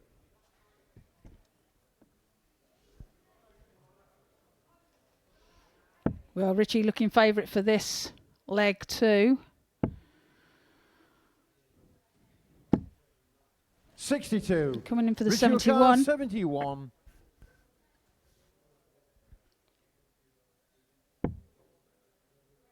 Yeah, single 18 will leave tops for a 2-0 lead for Richie Howson. The second leg. He really has started as he started off 2 from 2 on the outer ring, averaging around 107, backs up the 13 dart in 15.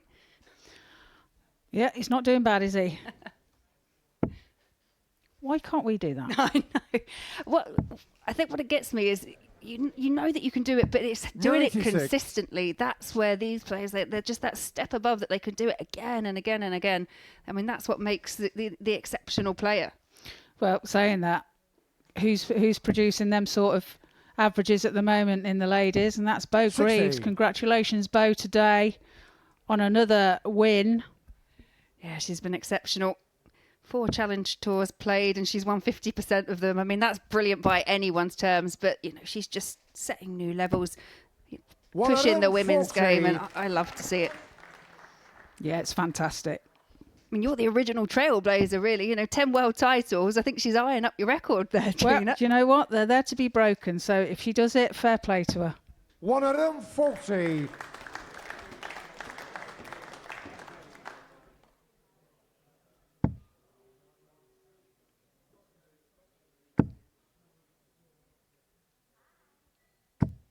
$83.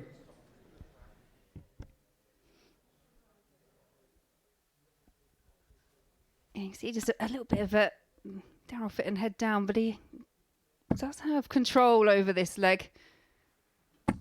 60. And again, sometimes it's just getting that first leg in a match, isn't it? Just settles your nerves. Yeah, it's just settling you down, getting you over that line, and getting that first double can settle. He didn't play bad against Neil Duff in his opening match. He did lose 4-1, but averaged around 90 and was only afforded the 2 opportunities at the outer ring. It was just Neil Duff was just that bit better, that bit more aggressive, which was what we used to see from him. Yeah, well, Duff had a 96, so, you know, that was a lot to get past. So, yeah, he didn't have a bad game at all in the first game, so...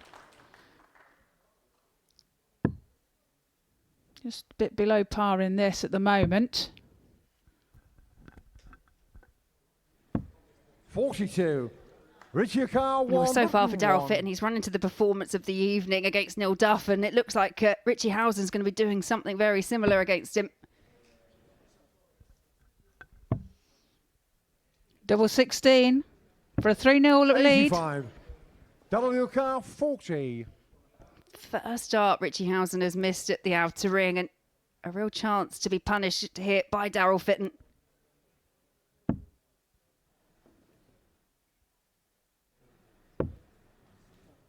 Yeah, that's way off the target. Can he adjust for double 5? Yes, he can, and that is a leg on the board for Fitton. Fourth leg Richie to throw first. Game on. Yeah, perhaps that will settle him down now. Was just a holder 45. throw. So he'll be looking to put something in special this leg to level the scoreline. Well, Howson's given him a bit of an opportunity. Only 45 points scored from the out. 56. Daryl not being able to punish it there.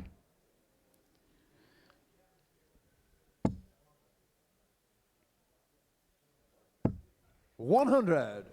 he's one of those players, isn't he, Daryl Fitton?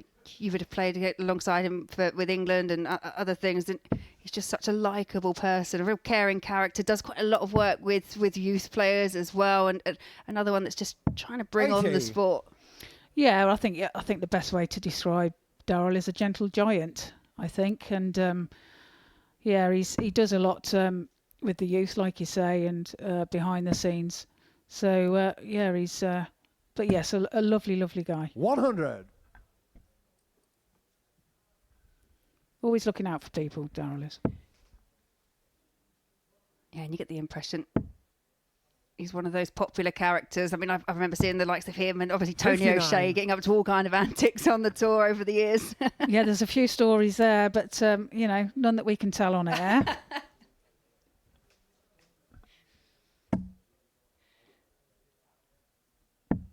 58. From the emphatic start that we saw from Richie, Howson's just dropped off, but Daryl Fitton just not able to take advantage of it. 81. A few loose starts there from Daryl.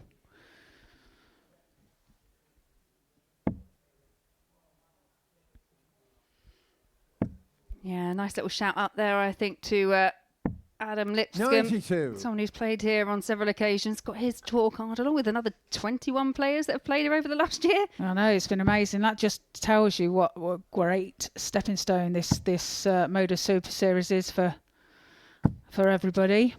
133. Giving them the opportunity to play on that stage. And treble 18, the target. Treble 18 found, so double 16. 90. Double car 92. So Daryl having a chance here to level at the match. Hits the treble 20, so double 16 for Daryl. For a 2-2. Hits it with his third dart and levels the match.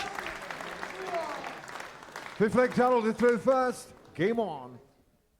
You mentioned then the opportunity that the Modus Super Series offers for players. I mean, if you go back to, say, when you started playing, and I remember you being a real advocate for women's darts, I mean, there weren't these kind of opportunities at all. I think was there 4 women in the first Women's World Championships back in 2001? Yes, there was. There was only 4 players in 2001 in the it was still the Embassy World Championship then, and the very first one, only 4 players, and but we knew it was the best shop window for us, that the opportunity that we'd been craving for a long time for the ladies, and we knew that all 4 players had to perform well for us to be taken seriously by the BBC, 86. by sponsors, and by everybody else and the organisation. So, and fortunately, all of us did play well.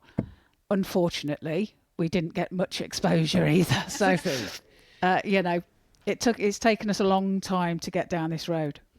Yeah, now we've got whole weeks that are dedicated to the women's side of the sport here, and as I say, we've got the legends this week, and then normal kind of service resumes from Monday morning. 46. But yeah, as you say, it's been an incredible journey, and what we could have done with these opportunities, all those years ago. It's amazing what's happening now. Yeah, and it's great for the youth players are coming up as well. I mean, we've got young guns or something, haven't we, coming up us 100 with the Modus Super Series later on in the year, and that gives the youth players an opportunity to show their skills up on the stage, and who knows what this can create for them. Yeah, I wouldn't want to be playing some of those youth players. Wow. No, they're scary. 21.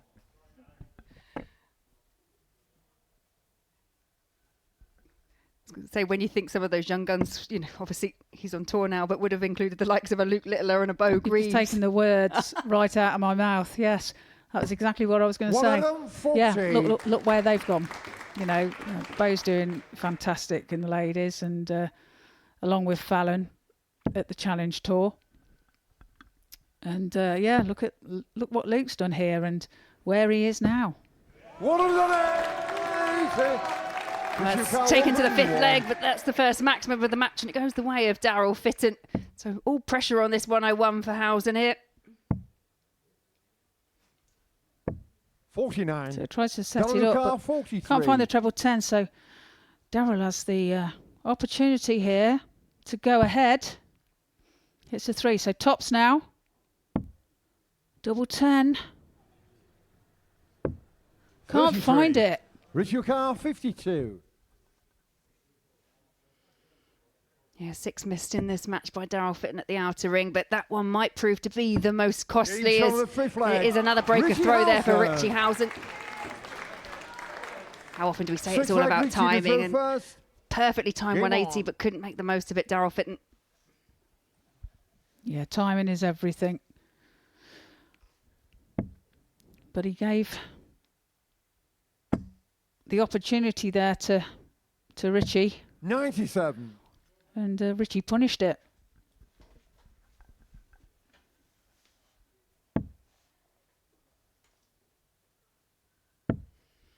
Yeah, and take nothing away here from Richie Howson, still producing around a mid-90s average, 3 from 5, 60% on the outer ring as well. It's been just what we've come to expect to see from Richie Howson. Yeah, 60% on the doubles, that's incredible. And yeah, he seems to be carrying on from where he left off. 140.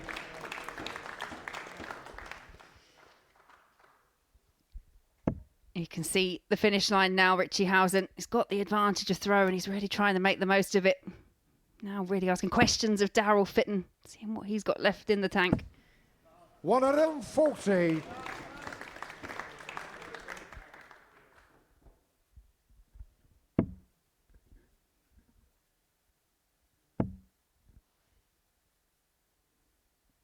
$81. Well, Daryl needs a big visit here. Would leave him on a finish, whereas Richie isn't.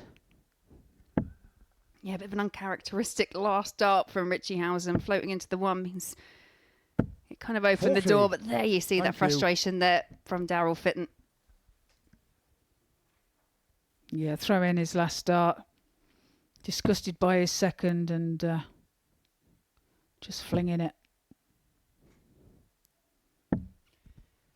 I've said it so many times. It's such a kind of lonely place on the oche, especially when you're on a stage as well or in front of people, because it's just you. There is no team to back you up. It's just you and your darts. Yeah, exactly that. And it's it is.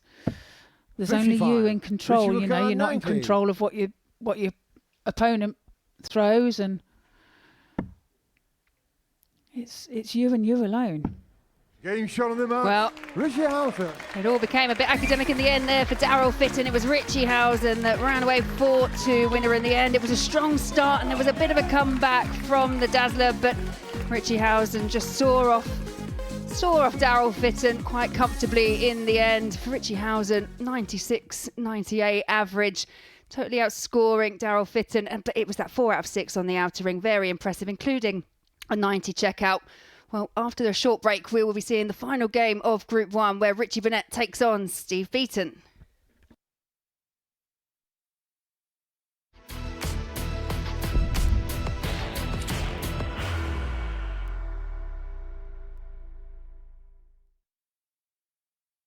Are you ready to lift that trophy, Darius? Yes. Let's do it then. Ladies and gentlemen, your Modus Super Series 9 champion is Lucky D, Darius Labanowski!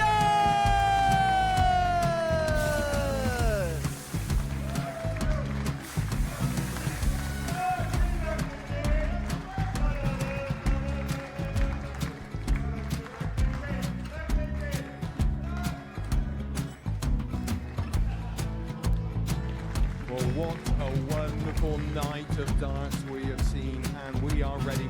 Our champion is ready, and it's trophy time. So receive the trophy.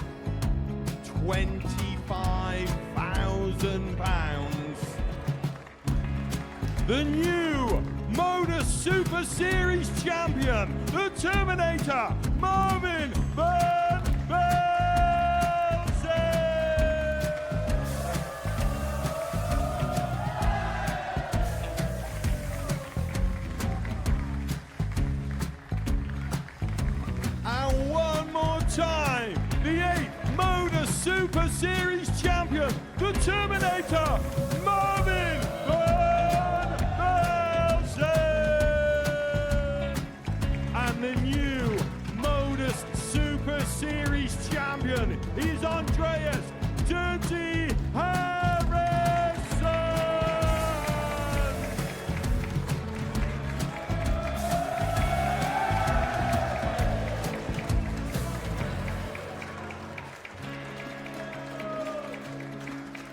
And one more time, the 7th Modus Super Series champion. Give it up for Andreas Dirty Harrison!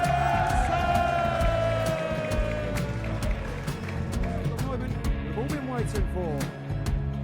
Would you please show your appreciation for your Series 6 Modus Super Series champion, Scott Taylor!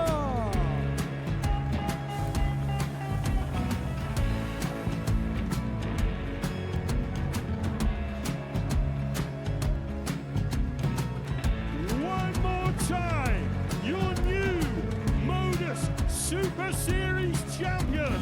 He is Chucky. He is Jim McEwen. Ladies and gentlemen, your Modus Super Series champion, retaining his title, the Nuke, Luke Littler!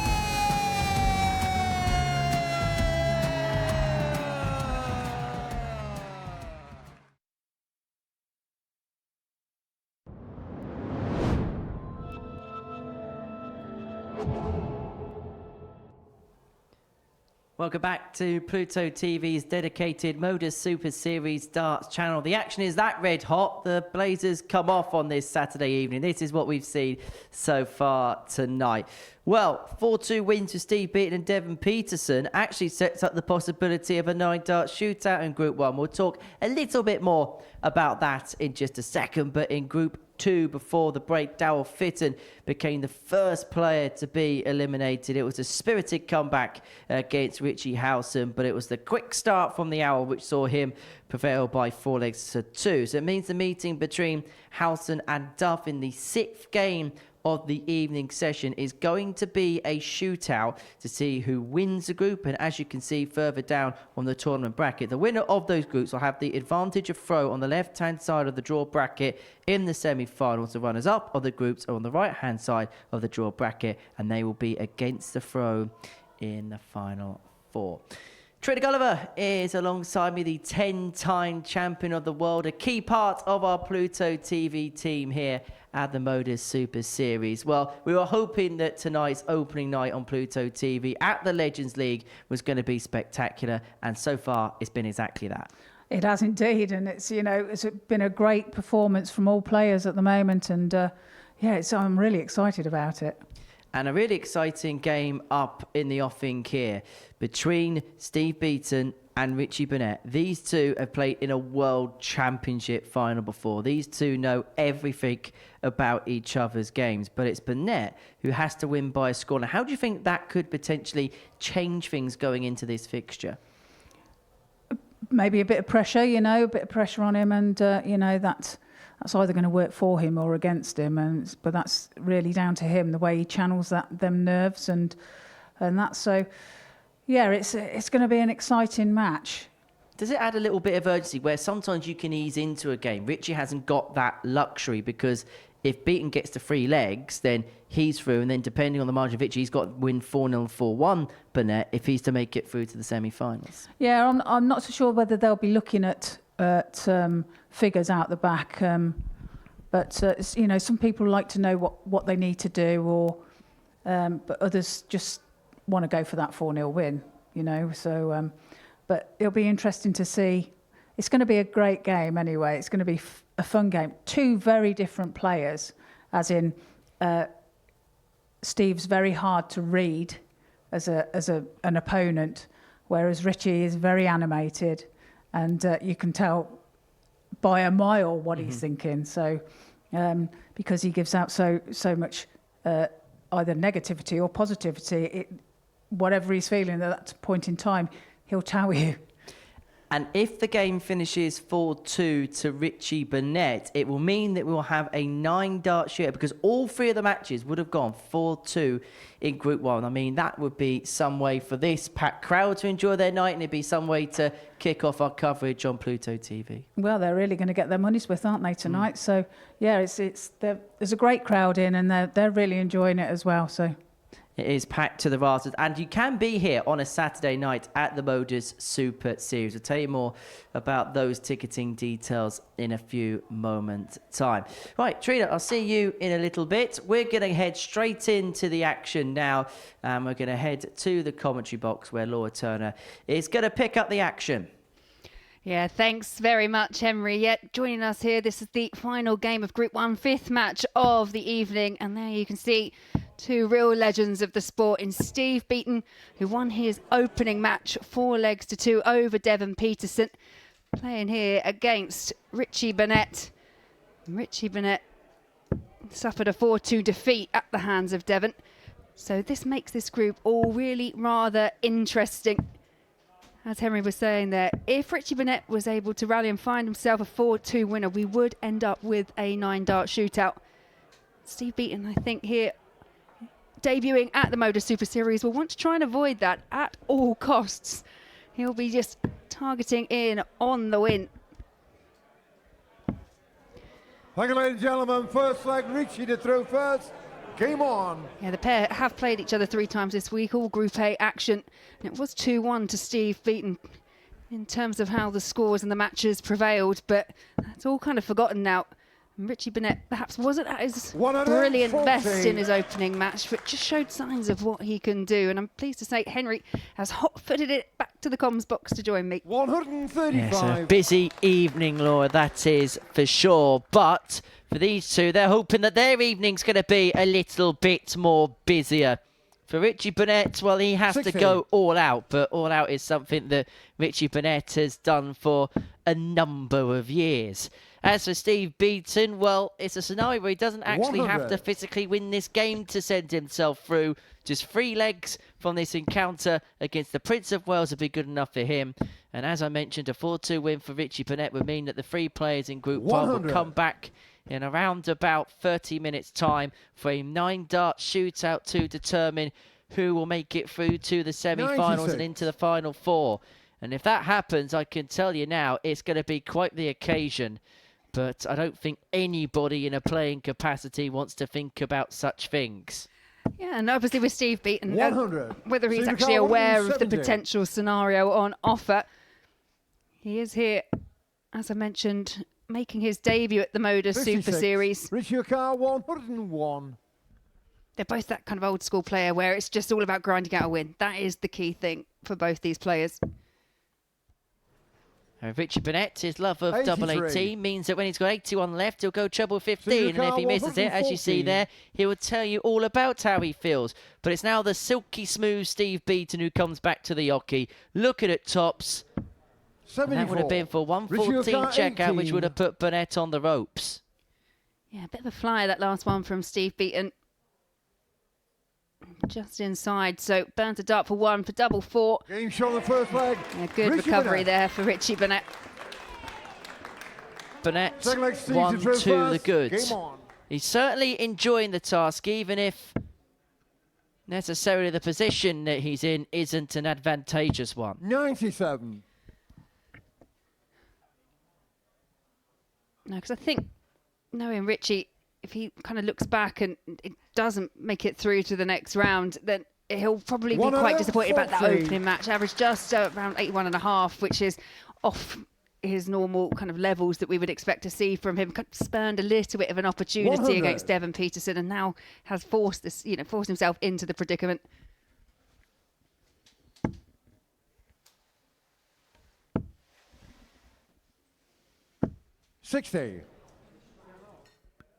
Well, the frustration really is boiling over for Burnett. But the irony is, he's the man that's leading. But if you were to cover up the scoreboard and you're wondering who the player in front and who the player trailing was, you would say that Beaton's leading and Burnett is trailing. Yeah, he's giving me the impression at the moment he's just not quite... He's not comfortable in the way that he's feeling when he's playing. Even if he's finding the target, it's all coming really rather difficultly at the moment for Richie Burnett. We'll never, ever know whether Steve Beaton would have gone for it. But he's been so good on the ball this week. He may have, I'd like to think he would have. I'm going to say yes. It's forever a showman is Steve Beaton. 140. Steve got 82. Well, he's going to have to click into gear here, otherwise Burnett might literally kick into gear. But he finds tops first time of asking to square this match up at 1 apiece. Third leg, Richie to throw first. Game on. You feel like with Steve Beaton, he will stick to the old school mentality of winning legs. How many times does Chris Mason, who you'll hear a lot of here on Pluto TV at the Modus Super Series, say, hold in 15, break in 12, you'll win more than you'll lose. And that's felt like Steve's mantra for most of the week so far. 100. Yeah, it's what we go back probably over most of Steve Beaton's career, and we know you normally know pretty much what you're going to get from him. It's going to be kind of a high 80s through to mid to high 90s type average, fairly quite sensible checkout percentage around the 35-40 mark. That is what he's done, and that's why he's had so much longevity in the game. That and the fact that he's just got this throw that's never changed. It's really easy to replicate, and he just makes it look effortless. I am a fan of Steve Beaton, if you can't tell. There's nobody that's not a fan of Steve Beaton. That's what I need to hear, yes. 93. Equally, though, very much a fan of Richie Burnett. He always brings that character and entertainment here. Well, they're both very different types of players, but they've had the similar amount of longevity in their career. They both broke through at the same time. They played in a World Championship final in 1996, Steve Beaton's greatest ever day. They've won World Masters titles in the year 1993 and 1994. They may be completely different, but they're so similar in so many aspects. 93. I was just having a quick look. The year that Steve Beaton won the World Masters, beat Les Wallace, and it was actually another local player in Colin Monk that took out Richie Burnett that year. 100. Burnett looking at 64 to move 2-1 to the goods in this fifth contest of the groups. Richie there will be a slight 64. Interval at the end of the group stage action before the first semi-final gets underway. As Burnett looks for double 4 to move 2-1 up. And we talk about this being an iconic week. Well, this is an iconic finish.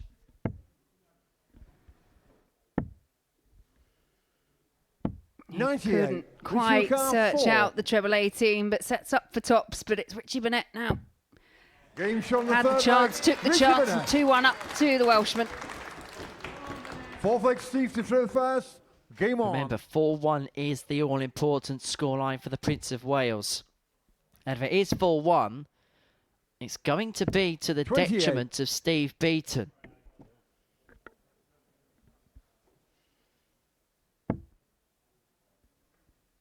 Yeah, you could actually draw a real parallel between the situation that Devon Petersen found himself in his match against Richie Burnett.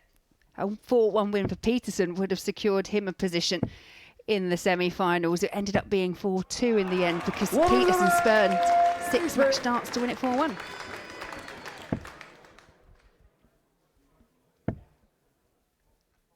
And that's how in this short format there can be just so much volatility involved. 100. And I do think it's one of those groups, isn't it, that the person that doesn't get through to the semi-finals will probably be left scratching their head ever so slightly. It's been that close, that competitive.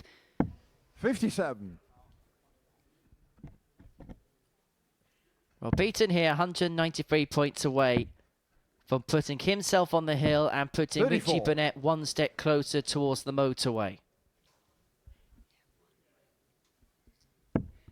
It'd then be Route 1 darts for Richie Burnett. 137. Is that going to be a clutch visit? Well, he's definitely going to get a chance because Steve Beaton, after that last visit, couldn't leave himself on a finish. 102. Richie Carr, 152. He needs a big finish. Is he going to provide one? Double 16. 136. He fancied it as soon as he found the second treble. And he's got a couple of choice words to say to the camera as well. But it's Steve Beaton here returning for 2-2. Yeah, I think what he was saying was ouch. And if Steve Beaton can find that, that is definitely an ouch moment there for Richie Burnett. So the situation is as cut and dry as this. Richie Burnett has to win 4-2 to ensure a 9-dart shootout in this group. It's the only way now that he can make it into the semi-finals. Failure to do so, it'll be Beaton and Petersen who will be into the final 4, alongside Richie Howson and alongside Neil Duff, who both got the better of Daryl Fitton in their games in Group 2 earlier on this evening.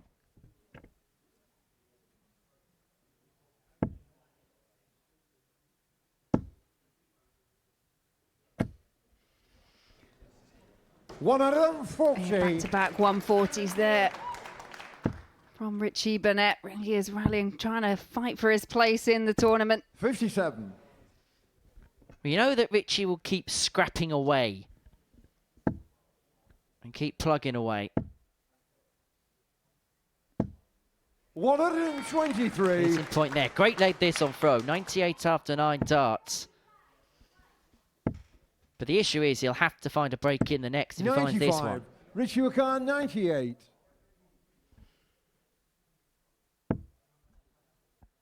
Treble 18 would have left double 12, so just 58. looking to set up. Doesn't want any drama at this stage. Only problem is drama 57. seemingly follows Richie Burnett around.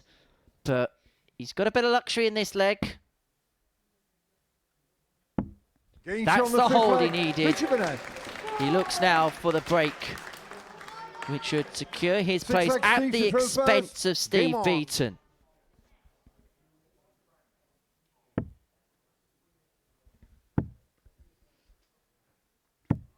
$58. Yeah, and an early opportunity here for Richie Burnett. Steve Beaton unable to locate a treble, so 1 or 2 treble visit here for Burnett would put him back in the driving seat.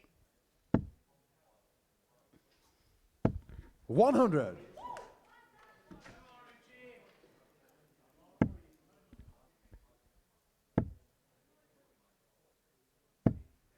$140. Yeah, but a good response, good reaction from Steve Beaton.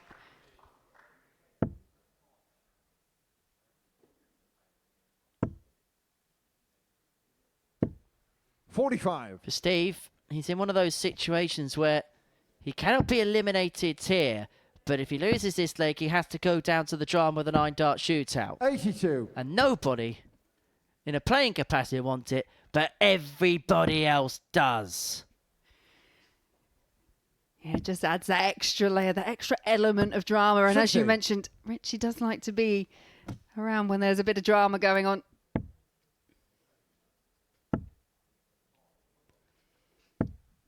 Great find.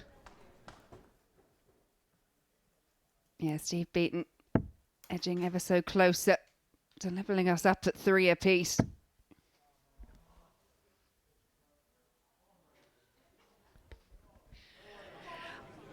He's got to stay up the top in order to leave himself a finish, which, but obviously the angle is just awkward, so it slid across the oche. But Steve Wakan, 121. yeah, I'm not sure he was quite comfortable with where the darts had landed. Well, Beaton's got 6 darts to send himself through and to dispose of Burnett. 53. And he can leave himself on a 2-darter upon his return to do exactly that. Burnett has to leave it here. Has to leave it all out here. He's found a couple of trebles, but now he has to hope that Steve Beaton misses, and misses 2. But he finds it first dart, and the bronze Adonis is into the final 4. Steve Beaton is into the semi-finals. Richie Burnett heads for home. We have to play one more leg. Burnett has the darts, but regardless of the outcome, he will be departing us at the end of it. He knows his fate. He's shared a joke with his opponent, but it is Steve Beaton who will be laughing last. 83. Beaton, because he's won that leg, will be top. Petersen will be in position 2. 57. And that means Beaton will have the darts in the first semi-final against the loser of our next game between Richie Howson and Neil Duff. Yeah, and you could get to that point where just having the advantage of throw as it gets to the business end of the evening is all important.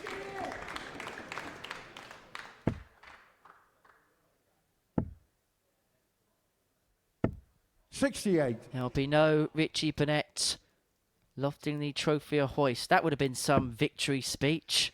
Would have felt sorry for whoever had to have done that. 58. Would have been entertaining to say the least, but have to wait another day to hear it from Richie Burnett. 58. Let's hope it's when Chris Murphy's on shift.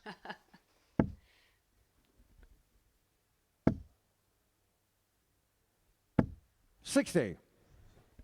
Yeah, and again, that element of board management from Richie Burnett, if he'd gone and switched on that last start, could have potentially have left himself on a finish 165. Unfortunately for him, you cannot finish. However, luckily for him, Beaton couldn't make inroads. He needed the full house to leave himself on a finish.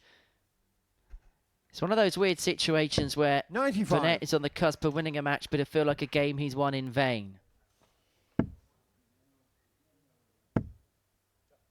Dropped his darts on the floor. In fairness, in a couple of moments' time, he can throw them away. 92. Richie O'Carr, 70. Yeah, he was just a bit too slow to get out of the traps against Petersen. Just left himself a lot of work to do. And let's run into an informed Steve Beaton.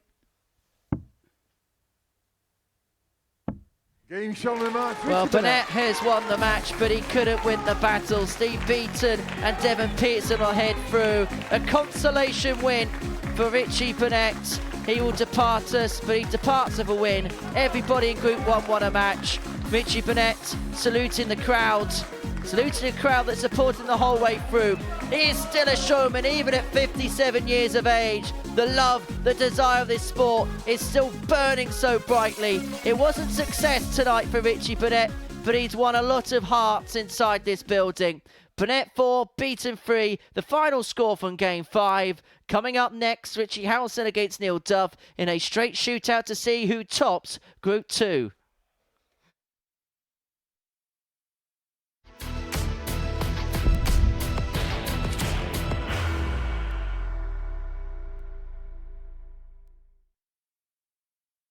Are you ready to lift that trophy, Darius?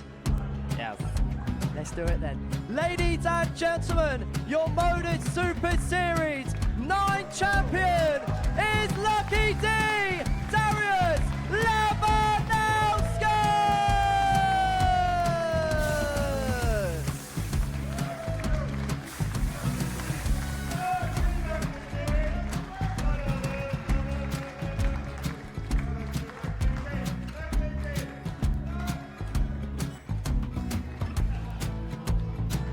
Well, what a wonderful night of darts we have seen, and we are ready. Our champion is ready, and it's trophy.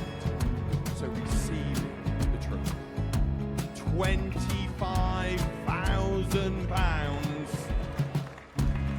The new Modus Super Series champion, the Terminator, Marvin Burnett.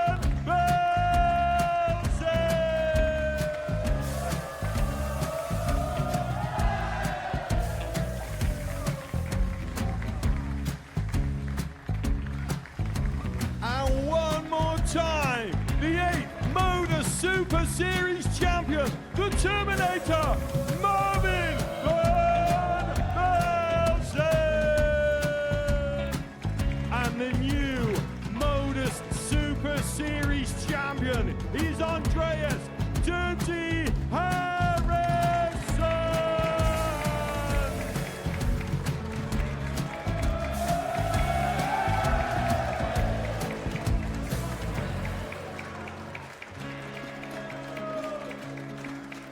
And one more time, the 7th Modus Super Series champion.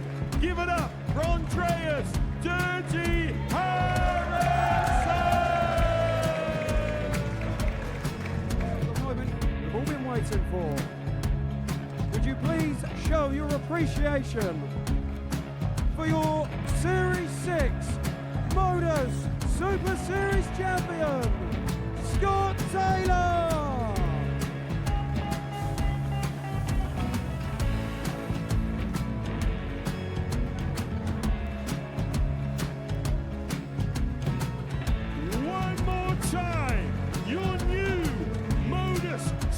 Super Series champion. He is Chucky. He is Jim McEwen. Ladies and gentlemen, your Modus Super Series champion, retaining his title, the Luke Lidlow!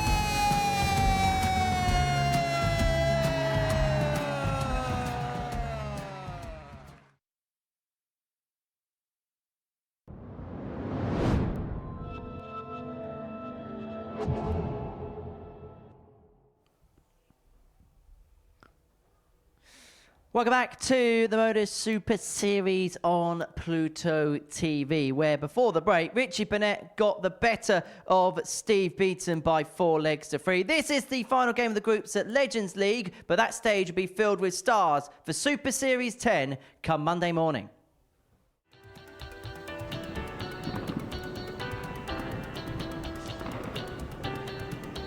Is it time to pop the cork? Bull? Double Game 16 shot on the third for the leg. champagne Scotty. finish. Left himself in a double after 12, but is he going to get a go? Jack Treadle gets a max dart at tops to finish off with a 118.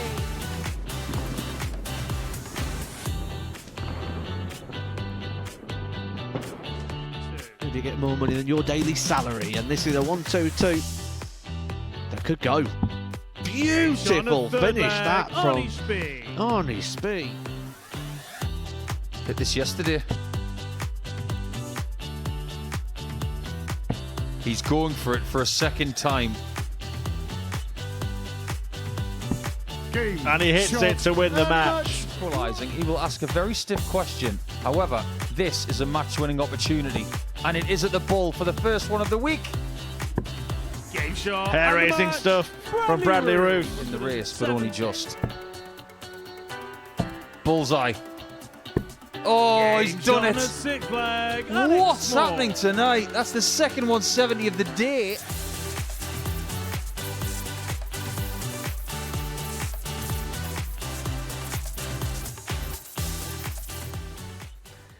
So the 13-week Super Series cycle gets underway on Monday morning. We've got a former champion in Scott Taylor kicking off the show in Group A alongside Gary Stoner, regular here. Bradley Roos is a former weekly winner. Adam Savada is representing North America. Jake Romat is alongside Richard and Ross in Group B.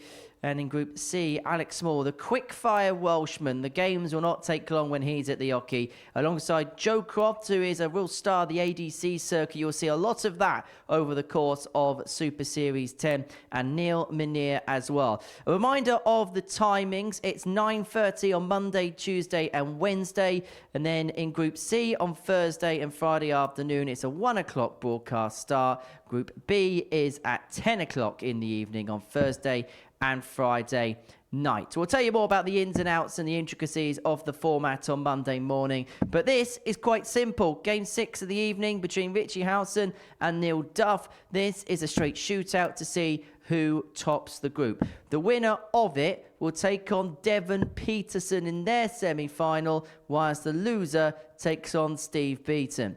In commentary, Trina Gulliver is alongside Laura Turner. Yeah, thanks very much, Henry. Yet a little bit more straightforward in Group 2. As you explained, that this is vying for position between these two. But I don't know what you think, Trina, but I think, you know, topping the group and having that advantage of throw, it seems throughout today especially that has been a big advantage. Yeah, and well, that showed in the previous game, didn't it? So, yeah, it's all going to be very interesting, this game. They're both playing really, really well. Their groups that they played in, they both topped. Thank you, ladies and gentlemen. First leg, Richie to throw first. Game on. Again, as you say, in terms of performances throughout tonight, both these players have been the top two averages. Richie Howson had a 96-98 in his 4-2 victory over Daryl Fitton, and Duff had a 96-51 in a 4-1 win over Daryl. It could be interesting. 100.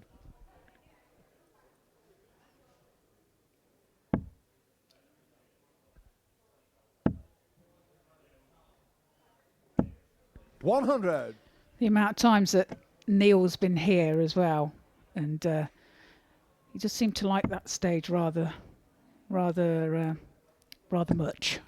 Rather much, is that a word? But there you go. I know what you mean. I'll invent it. Doesn't matter. 180. Yeah, absolutely. I think Neil Duff at one point was considering actually buying a property down over here in Portsmouth because he was here for about 3-4 weeks in a row at one point. Yeah, it might not be a bad investment. No, not for the amount of players that we get coming over as well. Yeah, he can just rent it out when he's not there, can't he? Doing a business plan for him here. Yeah, 57. We get percentage here. That should be written into it. Well, it's Richie Howson here. He's taken the initiative 60. using that advantage of throw. 64. He's first to a finish after 9, and we saw some exceptional legs from him in his win in his opening match tonight, including a 13 darter. 100.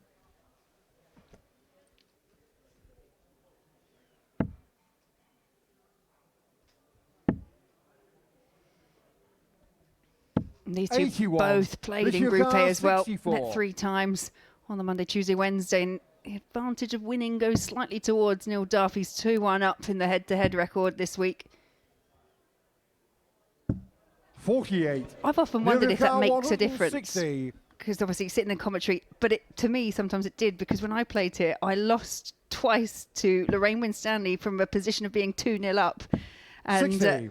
yeah, when I got over the 16. third time, I was really quite determined to try and actually cross the line. And you were really quite thrilled when you did it as well, Laura. I remember you bouncing up and down the Game show on the stage. first leg. Richie But you Howson. finally got there. Yeah, Second leg yeah, here, the that's going to be first. captioned a Game few on. times. I've already seen it played back. That was some proper kind of, it's like a kind of little kangaroo jumping around up there. I'm not quite strictly come 85. dancing ready yet. No. Keep practicing.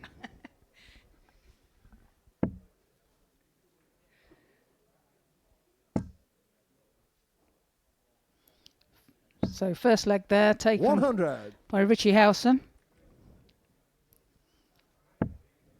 Gets off the mark.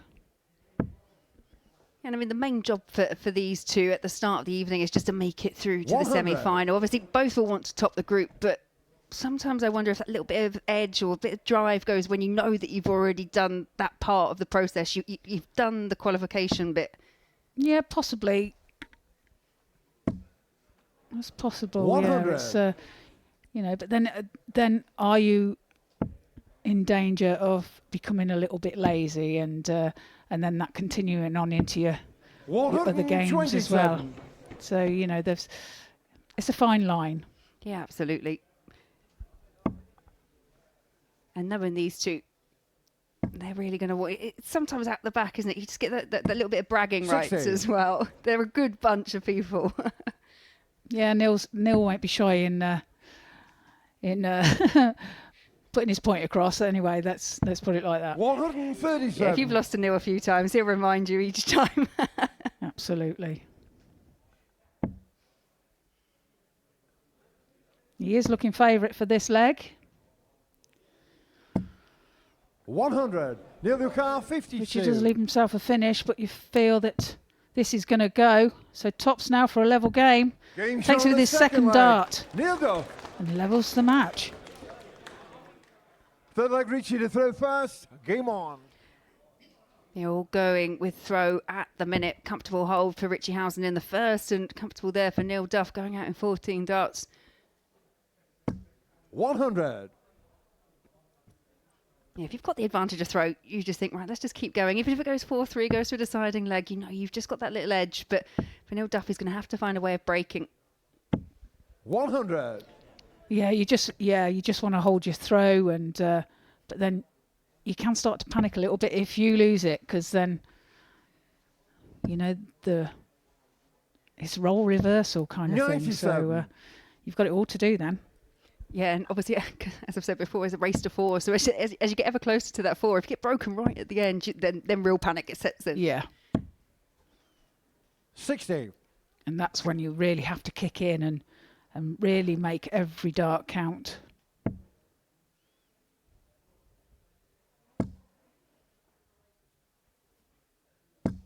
100.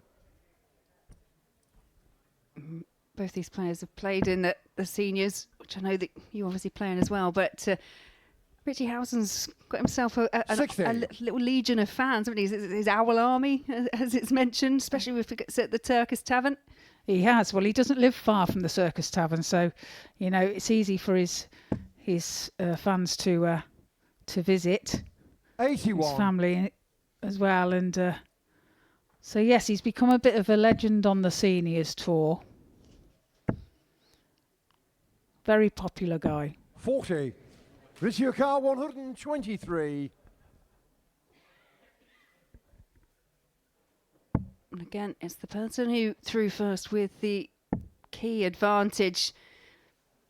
I mean, even if he found the 54 there with the second dart, wouldn't have had to have gone ball, but in the end didn't have the option, so it's teed up nicely. Do you, if you've got ball left, even if your opponent's not on a finish, you know, if it's a big finish, do you tend to go for it? I think it all depends on your frame of mind at the time. And game shot on the third leg. Yeah, just Richie Howson. Just how you're feeling, how confident you're feeling, and you know, sometimes you set it up, and sometimes you go for it. But 9 times out of 10, I think I'll go for it. I think so. I mean, I don't get that. I'm not normally in front, and even when I am, I'm probably not near getting onto a ball finish anyway. Don't knock yourself.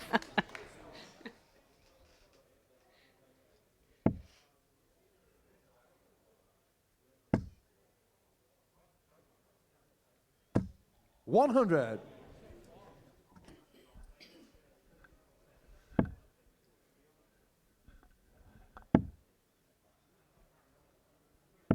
$45. Loose start there from Neil.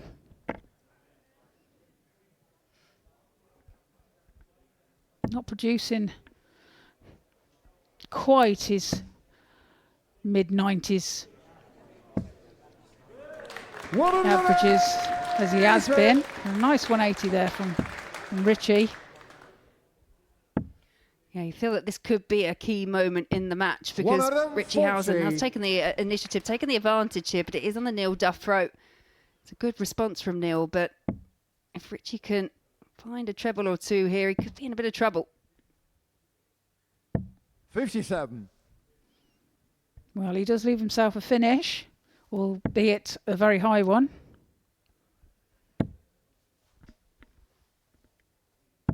$82. Richie Car 164. Does recover with the last start there, Neil. So treble 20 now.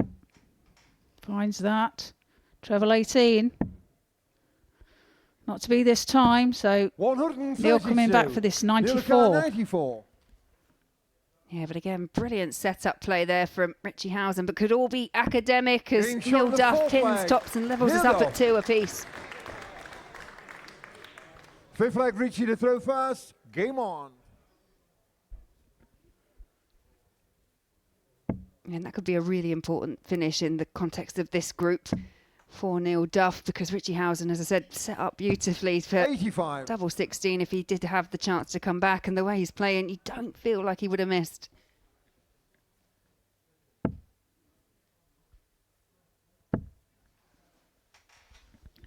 Neil's 100. Finishing has been pretty spot on tonight.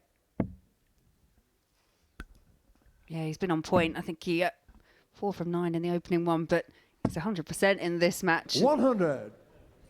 That's going to win you games. If you're that player that gets any opportunity at the outer ring, if you can convert it, you're going to win more than you lose. 100. Well, it is 2-2. So all to play for. 45. A loose start there from Richie. His first visit.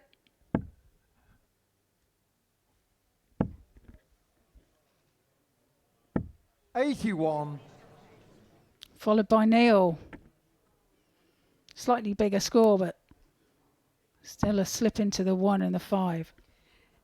And again, if he could have pinned another treble 20, it would have been in such an advantageous 43. position in terms of, because he's still searching out for that breaker throw against Richie Howson. And he's got himself into a good position here, and that's the perfect first start. Perfect second. 140. Almost a perfect third. Well, he's put himself in a really good position now. Requiring 80. 100. Neil look at 80. So treble 20 first. He'll stay there for a 20. So tops.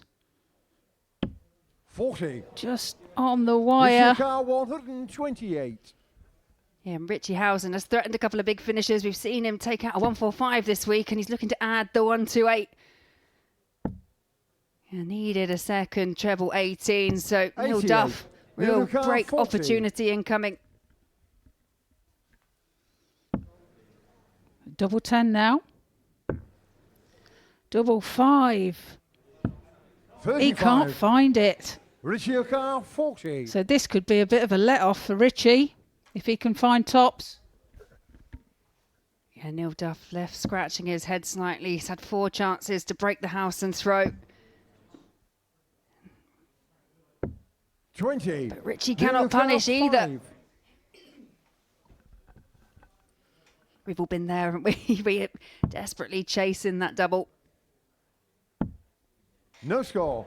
Richie car 20. Well, a bit of scrappy affair, this one. Richie for a hold of throw. Double 10. Game Finds it with his first dart. Richie Howson. And that's a bit of a let-off there for Richie. 6 leg Neil to throw first. Game on. Yeah, Neil Duff will be disappointed. He missed 5 darts at the outer ring there to break Richie Howson. Now finds himself in the same position. He's going to have to try and find a way to hold 140. and then try and carve out another opportunity to break the Owl's throw.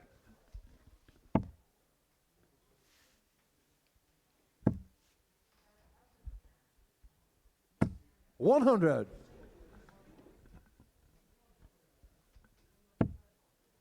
Two quite contrasting players, contrasting styles. 92. Neil Duff is always kind of that like uber confident and has that aggression towards the board. He kind of always attacks, whereas Howson he's a bit more chilled, a bit more laid back. 83. And their darts going very differently as well.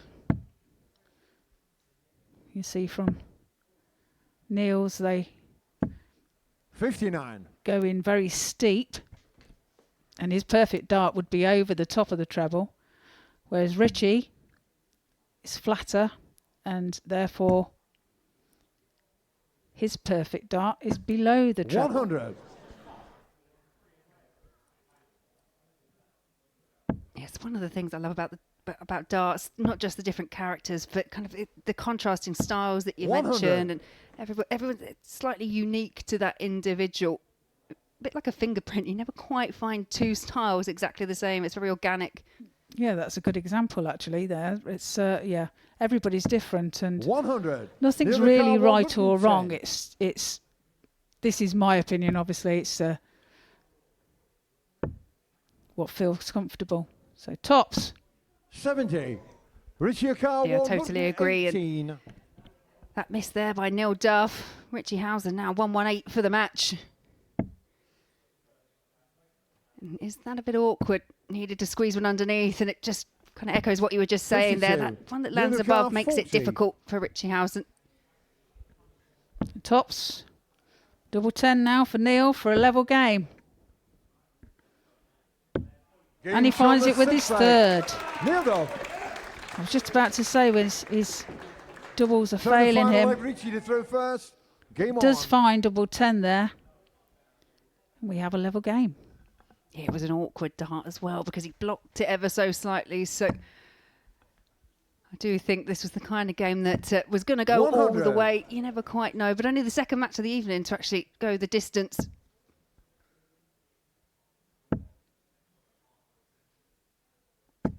$100. And this is where it gets edgy. We've spoken about how the advantage of throw and holding it, but if someone starts to get ahead of you, panic can set in. Yeah. And if they make that one mistake as well. 60.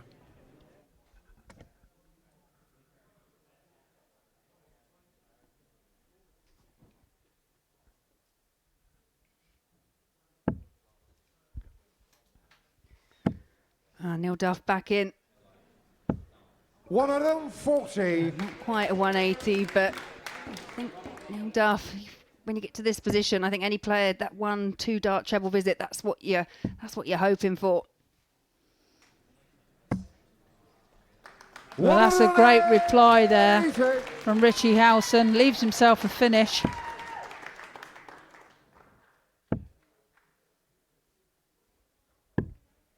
$100. Oh, he does leave himself a finish too, so who's going to be the bravest?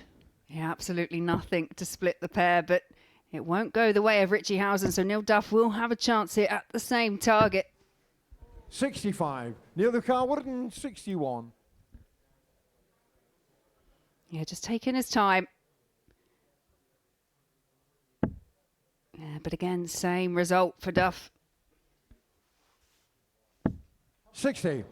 Richie Wakar 96. So treble 20 for Richie. Is that awkward again? He finds it, so it's double 8.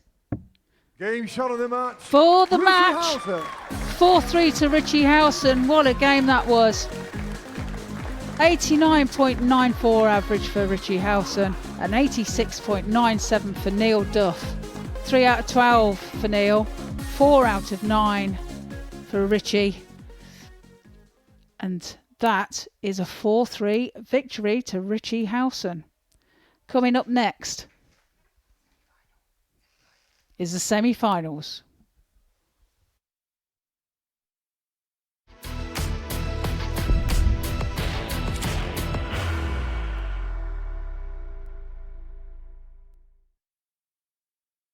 Are you ready to lift that trophy, Darius? Yes. Let's do it then. Ladies and gentlemen, your Modus Super Series 9 champion is Lucky D, Darius Lewandowski!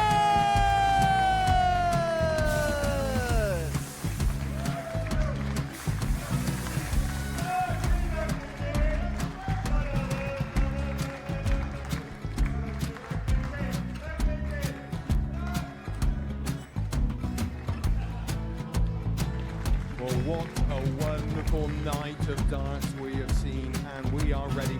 Our champion is ready, and it's trophy time. So receive the trophy. £25,000. The new Modus Super Series champion, the Terminator, Marvin Burnett.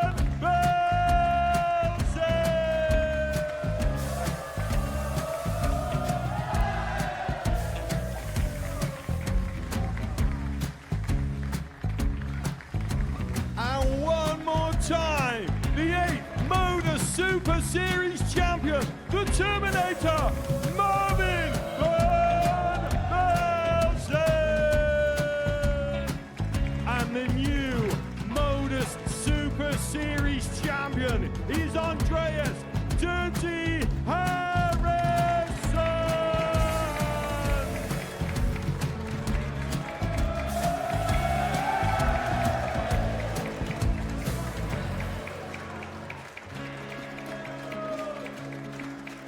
And one more time, the 7th Modus Super Series champion. Give it up for Andreas Dirty Harrison. The moment we've all been waiting for. Would you please show your appreciation for your Series 6 Modus Super Series champion, Scott Taylor.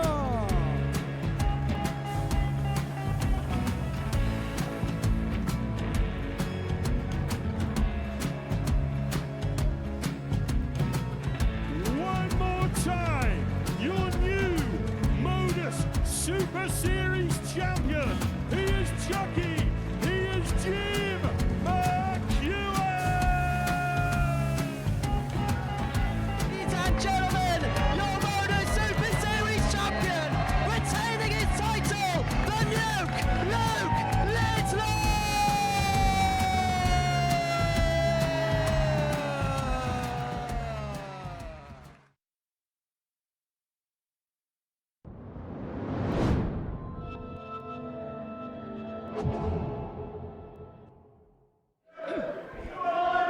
welcome back to the Modus Super Series here on Pluto TV, where this crowd are having a very good night, and judging by some of the songs, probably have had a couple too many drinks as well. This is what we have seen so far. The group stage action has been completed. As you can see, all 3 winners came on the left-hand side of the draw bracket in Group 1. That means that Steve Beaton and Devon Petersen prevailed, whilst in Group 2, Neil Duff and Richie Howson, well, they got the job done early. They both got the better of Daryl Fitton. Howson beat Neil Duff in the last leg decided there, so he's going to take on Devon Petersen as the winner of Group 2. Trina Gulliver and Laura Turner are both alongside me here on stage. Great to see the pair. It's been a great night, first and foremost, of action so far, Trina. Yeah, it's been absolutely brilliant. Good standard of play, and yeah, it's going to be exciting stuff coming up too. You always want an opening night of a new project to be good, and so far the players have delivered that. Yeah, it really hasn't disappointed, has it? I mean, we built it up, we had the expectations, but as you say, the players have really performed, and you know, what more could you ask? I mean, we've still got world champions in the mix. It's going to be interesting because those 2 remaining world champions, they'll be up next. Steve Beaton won Group 1. He did the damage early on against Devon Petersen, and then got the legs he needed in his second game against Richie Burnett. Yeah, he just, you know, he was maybe a little bit slow to come out, but Steve Beaton, you just know what you're going to get from him. He's Mr. Consistent, and he just doesn't look phased. He's got all that experience, all those years. He's only just off the Pro Tour, and he's just embraced this. When you guys have been speaking to him, you know, he just seems to be kind of relaxed, chilled, but using all that experience that he's got to do the most, and he wants to lift that title just as much as everyone else. And it has shown the fact that he's just dropped off the circuit, the fact that he is still very much present in the mind. He's still playing at a very high level. There's been moments this week where he's been tested, and perhaps that match sharpness really did help him out. Yes, I believe so, and you know, it's just that little bit sharper, just dropping off the tour, and but then you've got to look at Neil as well in this, because Neil's been very consistent all week, so you know, and his results previously for Steve, you know, it's been back and forth, so yeah, it's been an interesting game. Well, let's stick with Neil. What have you been so impressed by as far as the Duff man's concerned this evening? He's been his averages, and he's pulled everything out. You can see he's had a few issues with the crowd, I think, tonight, but he's managed to get over that and produce a dart. So Neil Duff's almost one of those players that actually he needs something to really motivate him. Playing in this motivates him enough, but maybe sometimes when there's just 1 or 2 people that may well be saying something or giving him a little bit of a heckle, actually inspires him a little bit. Yeah, it could well do. I mean, he loves playing in front of a crowd anyway. It's where he tends to come alive. But he's a tenacious player as well. You know, he digs his heels in. He's not going to be shaken off the stage easy, whether that be from a bit of audience interaction or whether that be from the player in front. You have to play well to beat Neil Duff. As Trina mentioned, the results have been quite close between him and Steve. It's going to be a really interesting contest. But yeah, I think, you know, you get into the business end, it's knockout now. There's no coming back, there's no extra chances, it's all or nothing, and I think you're going to see both players throw absolutely everything at this next match. It feels like the most informed player is going under the radar. That's Richie Howson. He's now won each of his last 12 since he started in Group C on Thursday afternoon. He's playing consistently well, but also he's finding that winning formula too. Absolutely, you know, like you say, he has been so consistent through the week. Especially towards the latter end of the week, and yeah, he's performing well as well, so look out for him. He certainly is dangerous. He's kind of doing everything that we've seen from him in the World Seniors over the last couple of years. Yeah, he's grown, you know, he's a big fan on the Seniors Tour and everything, so he's got quite a few fans, and they'll be supporting him tonight. Well, Richie Howson's going to be taking on Devon Petersen, and as far as Devon's night is concerned, he's had to go through the mill a little bit, hasn't he? Yeah, he found himself in quite a bit of trouble in that after that first match, but he came back, played very, very strong, got the result that he needed to get against Richie Burnett, it wasn't straightforward for him. He could have made it a lot easier in the end, but he's here. He's got here. He's a fighter. We know, he's picked up a title here. He likes to win, but he just needs to be, just that bit more consistency. We've seen a few float into the 5 or be pulled a bit short, but he's got the confidence. He's got the ability. He could really challenge Richie Howson, but Howson does look very good. This is a Legends League, and we've got a legendary Final Four lineup. Usually when we're stood here on a Saturday and we're talking about, can inexperience come into play? We're not going to get any of that this evening with any of the players on show. It feels like one of those nights where the cream really is going to rise to the top. Yeah, and like you say, it's a knockout situation now, so, it's all in. And it's that everybody's going to be under pressure and they're going to want that title. Well, 4 legends in action this evening. But I've got some exclusive breaking news for the pair of you and for all of you at home on Pluto TV, because we have got an iconic legend of the sport making his bow at the Modus Super Series in a few weeks' time.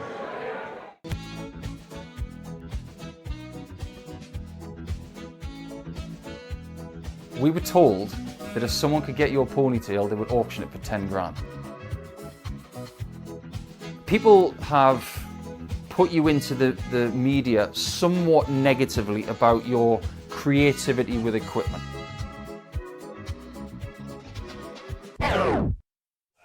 Make sure you get that in.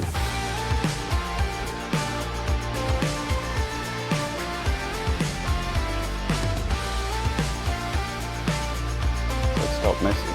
Yeah.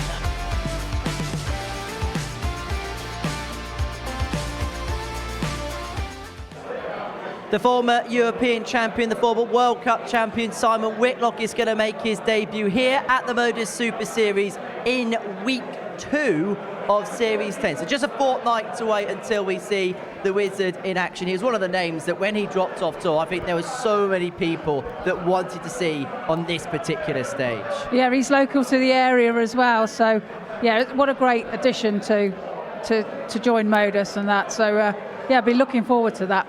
He's not too far from here, is Simon. He's based in Waterloo, but if he gets through to the Saturday, which you'd hardly suspect he does, we could have another packed-out crowd like this. Yeah, absolutely. And he's got a little bit of competition, hasn't he, in terms of what to expect from him, because his son Mason has played here on a few occasions.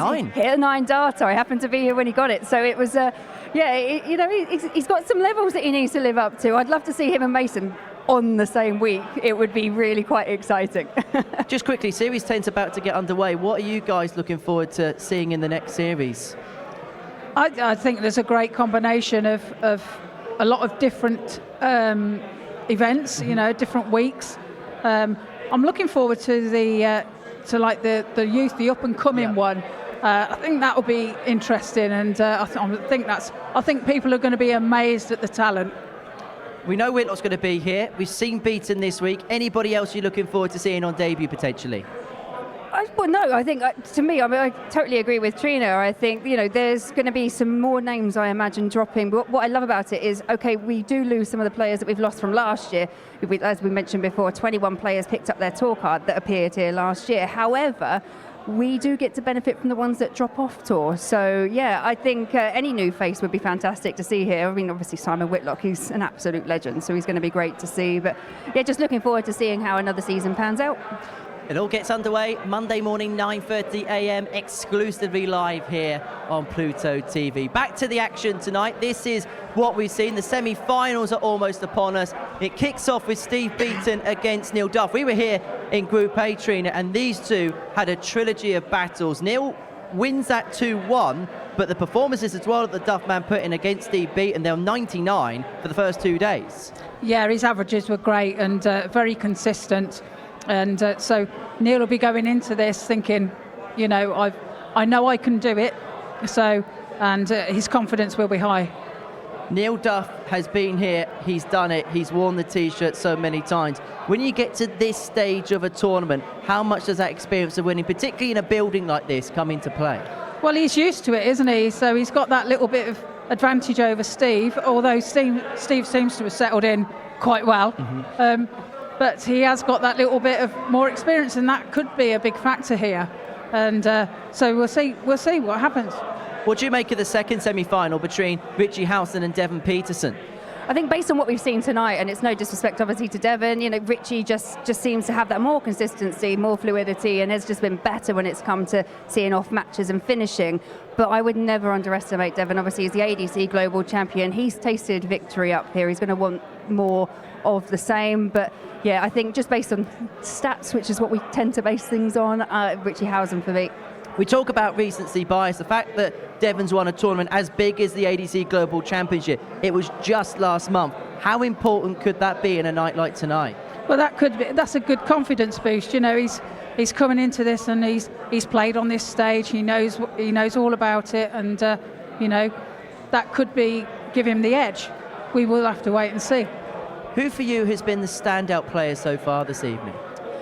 This evening probably would be a toss-up between Richie Howson and Neil Duff. They've produced the best averages, they've got the best finishing stats. I think the way that Devon's managed to grind out a result has been very impressive, and Steve has just missed a consistency. So they've all got amazing things going for them.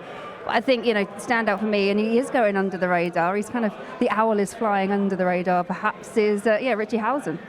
We speak so often when it gets to the semi-final stage that we've got one or two contenders that you'd say is heavy favourites. It doesn't feel like that's the case this evening.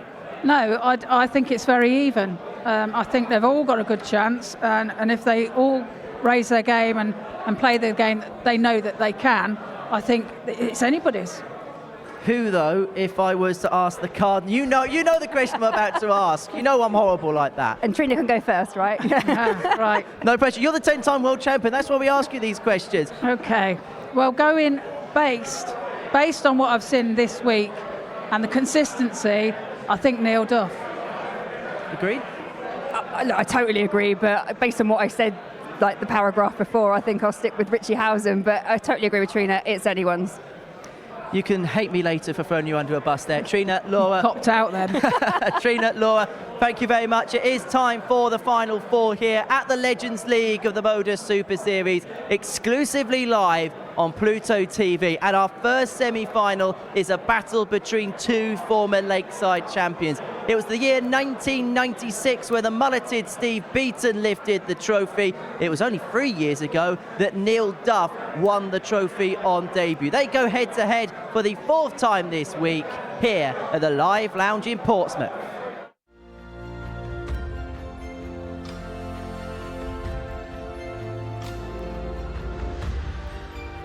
Wild. More match chances here for Steve Beaton, and this one he does take, and Steve Beaton does win the opening match. His failure to hit means that Neil Duff has 3 darts in his hand, a double top. To complete a 4-1 victory and put himself on the cusp of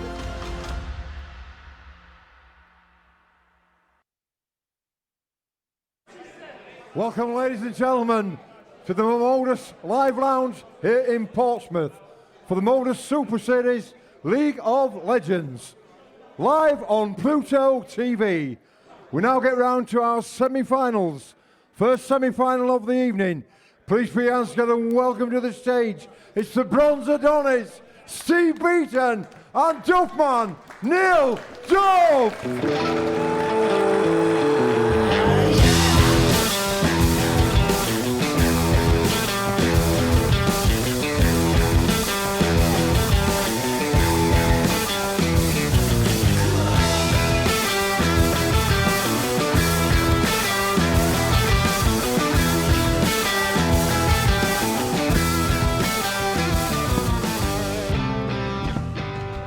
So, semi-final number 1 is a meeting of former Lakeside champions. In different generations, in different decades, and also different centuries. Steve Beaton and Neil Duff go toe-to-toe for a place in the final. For Beaton, the 60-year-old from North Walsham dropped off the PDC Pro Tour at the end of 2024, and it was his own decision. He handed his tour card back as opposed to losing one. He takes on Neil Duff, the 52-year-old from Ballyclare in Northern Ireland. 4-time weekly winner here. He's also won a double start tournament, and if he wins 2 more matches, will become the first player in the history of this competition to win 2 specials weeks. Talk about players doing special things in specials weeks. It was around about this time last week where Laura Turner was dancing her way through to the final. Luckily, she's not going to break out in any moves at this present moment in time. but she is going to describe the darting as opposed to the dancing. I can't promise you I won't start dancing, actually. You know, you just won't see it. You will. Just no one else will.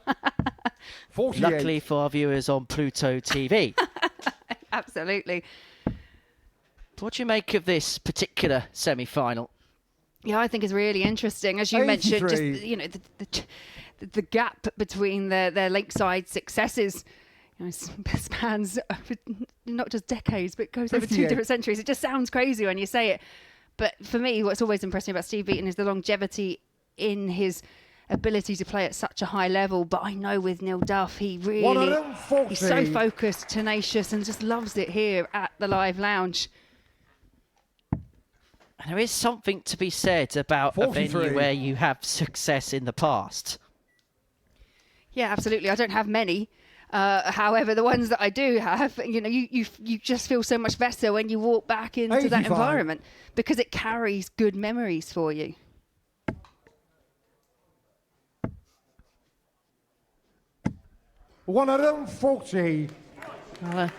Slightly sedate start to its opening leg, but it is Duff that's got the better of it. He's taken the throw of Beaton, for whom he's got the darts of the odd-numbered legs because he won Group 1 earlier on this evening. But it is the Duff man who's left himself on 93 to take out the opening leg of the night. And because Beaton's left himself on 166, he has got the luxury of time. But it may be time he doesn't need, because 5 visit legs has been his MO all night long, and he kicks off this match with something akin. Second leg, Neil to throw first. Game on. Yeah, and Trina mentioned it when we had that chat earlier. You know, based on what she's seen throughout the week, her tip for the last 4 would be Neil Duff when you put her on the spot, Henry. But I can understand why. If I close my eyes and you told me at the end of the night so-and-so won it out of these top 4, nothing would surprise me. I think there's just not a lot between them. It's just how it just kind of transpires as the evening goes on. I suppose it's not a surprise that in the Legends League we have 4 players that are just so used to winning things and that we cannot make heads or tails of it. Well, in this building there definitely is only one Neil Duff, but he's a multiple winner here at the Live Lounge in Portsmouth. And possibly the stagecraft of this particular venue could work in his favour. But Steve Beaton, in fairness to him, some would say as expected, has made this venue his home himself this week. 83. He's just settled into it very, very quickly, and I probably would be one of those people that said, yes, it is to be expected. It's a different format. It's not something that, as players, we're particularly used to, but as mentioned, Steve's played for quite a few years, and there were tournaments previously where there was the element of round robin as well, so he's just missed a call. 58. Nothing really actually seems to upset him or affect him. But he may be a little bit perturbed if Duff can open up a 2-0 lead. He cannot take out the 136 on this occasion, but he's left himself 58. In a handy enough position if Beaton cannot convert the 139. He's not going to. Duff, 78 for a 2-love lead. 99. Neil Lucar, 78. Yeah, Beaton setting up nicely there, but as you say, it's Duff who's looking to extend his lead to 2-0, and that's the perfect first for double 12. Yeah, and you can hear the cheer there. Very well executed once again by Neil Duff. Third leg, Steve to throw first. Halfway there. Making finals is just what he does. And these two have had an incredible rivalry this week. Every single match between the pair has been scintillating. Duff won the first 2 fixtures with back-to-back 99 averages. There was 100. Nothing the Bonds Adonis could do. And it feels like on this Saturday evening, it is the man from Northern Ireland who has the Bonds Adonis' number. 134. Yeah, Steve Beaton, though, not going to make it easy for him. 60. If Steve Beaton was to take this leg, he's in a good position to do so. Would just be a hold, a throw. But it just gets him on the board, and you feel like in this particular scenario, that's all he needs. Just a foothold in the contest, no matter 95. What, no matter how. Steve Lucar, 93. Triple 14 was what he was 53. looking for, but he is going to square up for tops after 12. And we mentioned it earlier on, Steve Beaton this week has been so prolific at getting legs done in 5 visits. Well, both of them have. And Beaton with tops after 12 has got an opportunity to do that on throw here. Getting shown the third leg, does it. Steve Beaton. 13 dart, hold a throw for the bronzed Adonis. Fourth leg, Neil to throw first. Game on. And Steve Beaton there, that last leg, that hold a throw, first dart he's actually had at a double. So has been the scoring 100. power of Neil Duff. I want to go a little bit bold here, Laura. It's not like you. 100. This would not surprise me in the slightest if we watch Steve Beaton and Neil Duff play at a Champions Night this year. No, it wouldn't surprise me at all. I mean, you've already mentioned that prolific wins that Neil Duff has had here previously, winner of 4 100. weekly titles.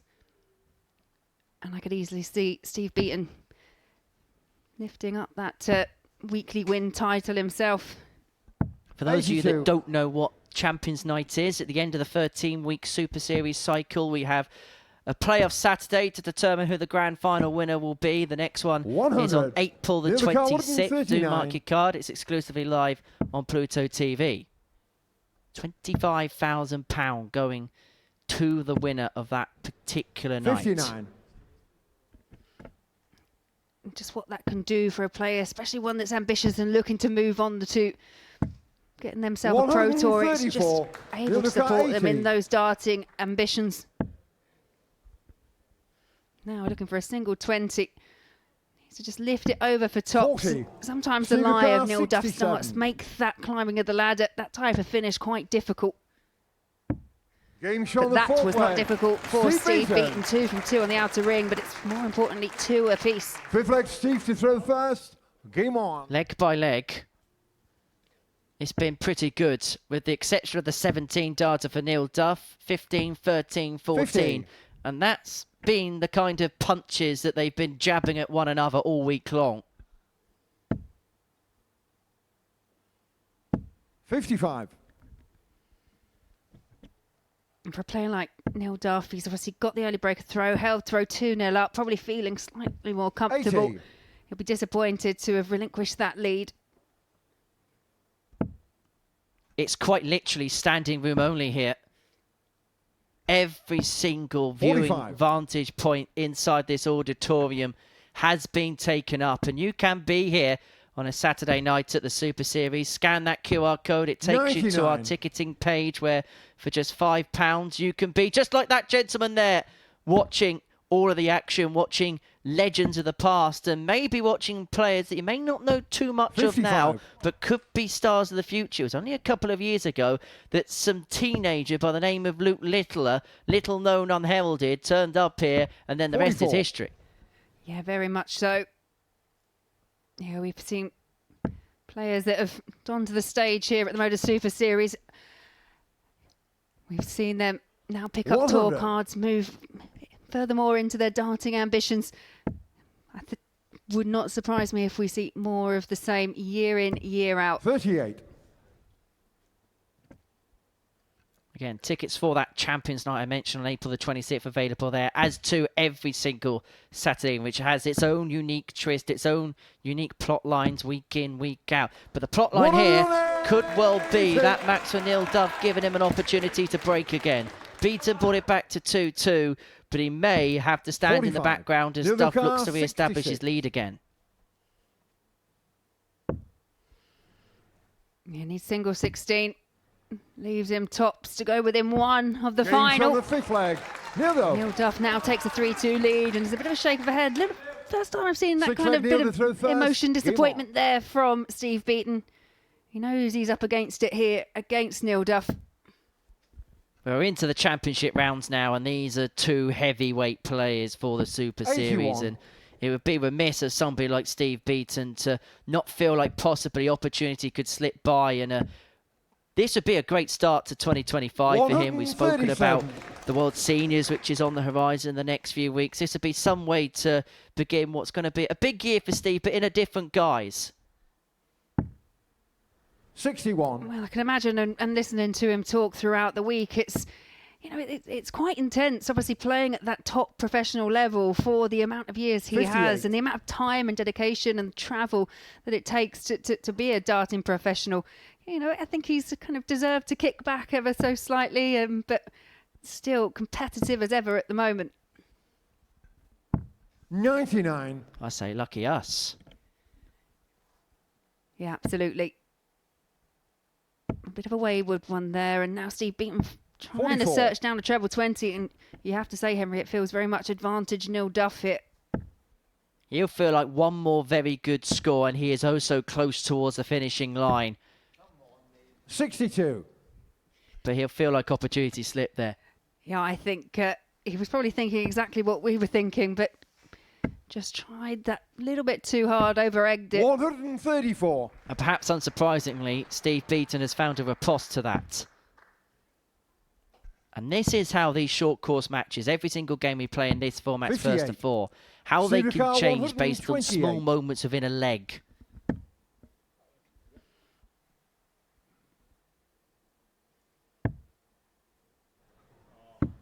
And sometimes it's the biggest moments that make the biggest impact. So 1-2-8 for Steve Beaton, and we go all the way to a seventh and deciding leg. When his back was against the wall, the bronze Adonis found a golden shot.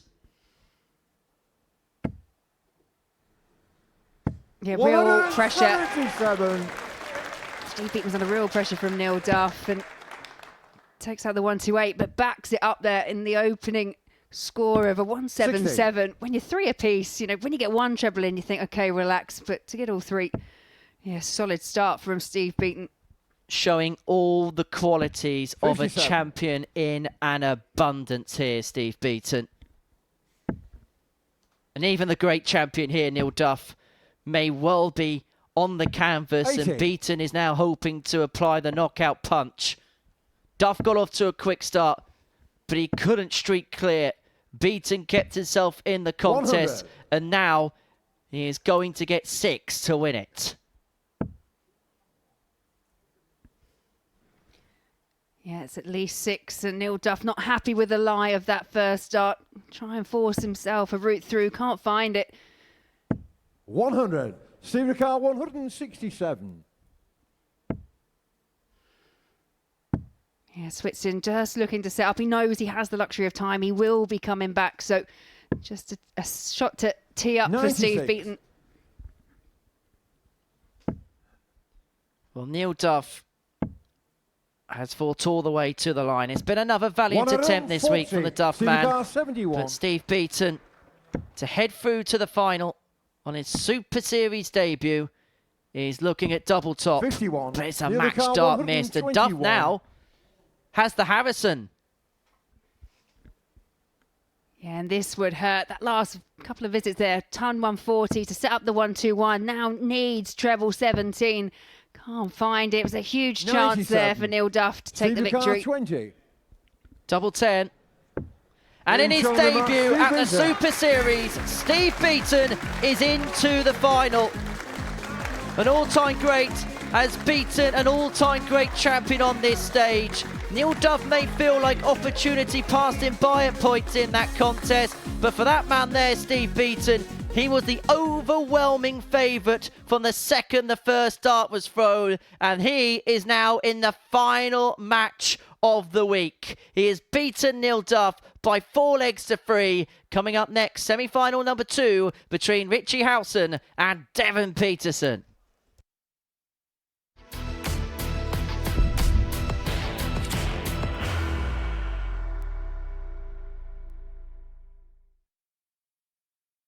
Are you ready to lift that trophy, Darius? Yeah. Let's do it then. Ladies and gentlemen, your Modus Super Series 9 champion is Lucky D, Darius Labanowski!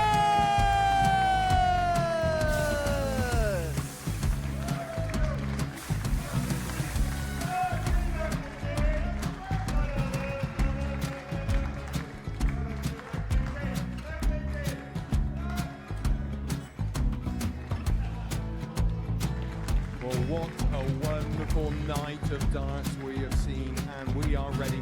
Our champion is ready, and it's trophy time. So receive the trophy.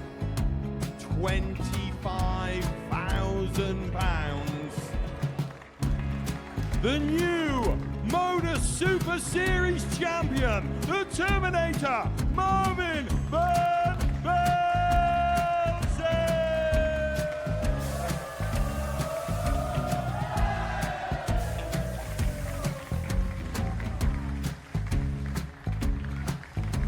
And one more time, the 8th Modus Super Series champion, the Terminator, Marvin Burnett.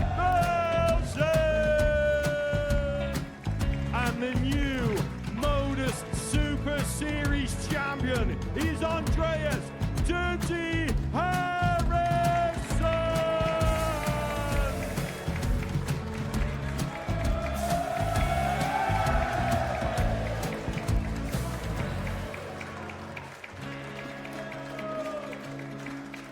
And one more time, the 7th Modus Super Series champion.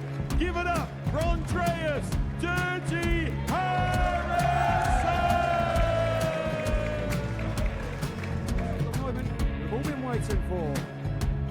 Would you please show your appreciation for your Series 6 Modus Super Series champion, Scott Taylor.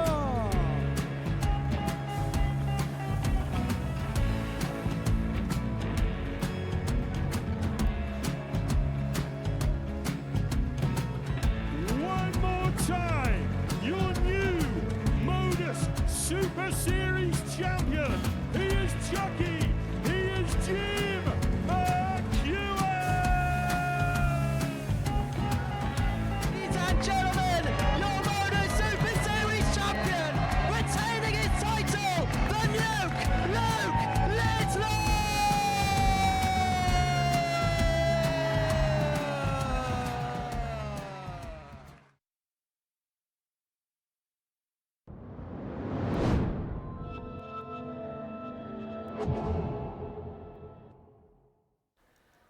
Welcome back to the Modus Super Series on Pluto TV, where Steve Beaton hit this 1-2-8 checkout to turn the game on its head against Neil Duff. He was 3-2 down. He pinned that to make it 3-3, and then he won through in the decider. This is what we've seen. The second semi-finals between Richie, Howson and Devon Petersen. The winner will play Steve Beaton in the final in around about half an hour's time. But for Howson and Petersen, it's game on to face the Bronstodonics.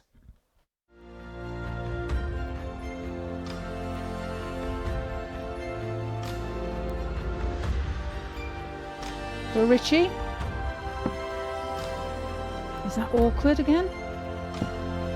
He finds it, so it's 8-8. Game shot of the match. For the match. Going to be calling game shot of the match now for Devon Petersen. Yes, he is. Back in December, Devon Petersen hit a 8-8 to win the AD.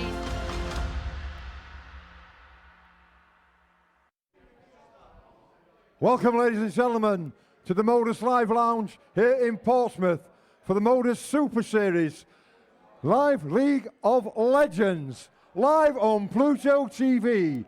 We now get round to our second semi-final of the evening. Please welcome on stage, first of all, it's the Owl, Richie Howson, and his opponent, the African Warrior, Devon Petersen.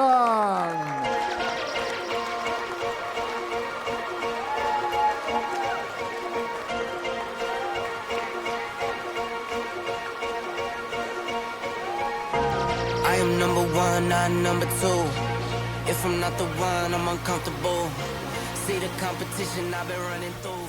Well, in the first semi-final, it was the brilliant Beaton that denied Duff. But what are we going to see here? Is it going to be Petersen who prevails, or is it going to be the hour of the owl? Howson against Petersen is our second semi here at the Live Lounge in Portsmouth, and there is a legend in waiting in the finale. But Richie Howson hasn't lost a game since Thursday afternoon. He's won each of his last 12 in this building, up against Devon Petersen, who has had his moments this evening, but I think he'll be the first to admit that consistency hasn't quite been there as he would have liked. For Howson, he's yet to win on this stage, and he said in an interview yesterday that that is one of his key ambitions for 2025, up against Devon Petersen, who picked up the ADC Global title here at the back end of December. Well, these two are well acquainted. They've played 5 times against one another this week, and it should be, Trina Gulliver, quite the second semi-final. Yeah, really looking forward to this one. You know, you were saying about Richie being probably just the favourite on this, but you know, you never know what's going to happen, and Devon can just find his moment, find his timing then, if you like, and throw things up in the air and turn everything around. 41. Howson. Thank you. With the darts, due to the fact that he won Group 2 earlier on in the evening session. Petersen 100. Lost in the opening game of the night against Steve Beaton, and it could be one of those scenarios where the first game of the night could well be the last game if Petersen wins here, because it was the African Warrior and the Bombs Adonis who kicked off the show 100. about 3.5 hours ago.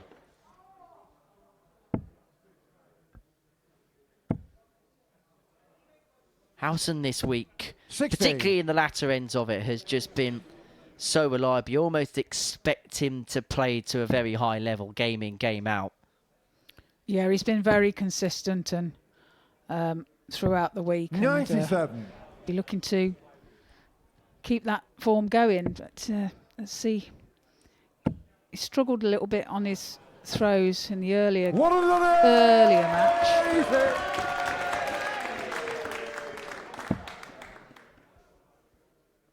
Great 180 there from Devon. Leaves himself a finish. 96. Devon Carwood 61. Fair to say the struggles may have subsided a little bit. Well, this would be some way to kick it off. Bullseye.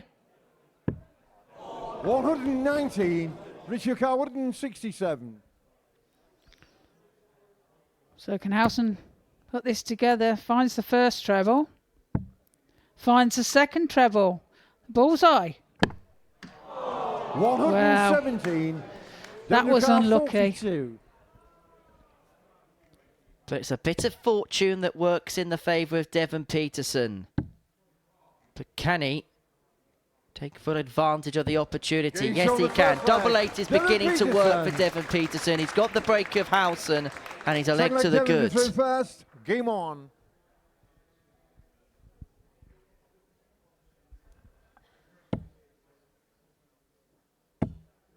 This bit hasn't been an issue at all. His power scoring is up there with the very best. Yeah, scoring's been good all week. And as the weeks 100. progressed, his finishing was a bit of an issue at the beginning of the week. But as the weeks progressed, it's got better and better. And this is a format where, particularly like Devon and Richie, if you're playing Group A, you can play yourself into form, and it's about peaking at the right moments. Exactly that. You know, 95. scoring something essential at the right time and putting the pressure on a shot or a leg. 140. You just got to read the game as well. That's the thing. I'm sure Richie's read of this game is probably panic at this present moment in time. He's playing okay. 59. But Petersen, after a leg and a half, is averaging in excess of 110. And with time on his side. And so double 18. 85. Bends the wire for 1-2-1. Well, he will be back for that 36. Richie not on an outshot and needs a treble here. Finds it with his last dart. Devon Car 36. Double 18. Double 9. Oh, he's splitting. 20. Well, misses the double Richie 8. Car 147. Well, Richie Howson is a very handy snooker player, so he'll be attuned to a 147 break. But he's not going to find it here. And so Petersen 64. again, the trusty double 80 wants for 2-0 lead. Game shown in the second leg. Devon Petersen. Well, that's 2 legs to 0 for Devon. Richie to throw first. Game on. He's really come out fighting here.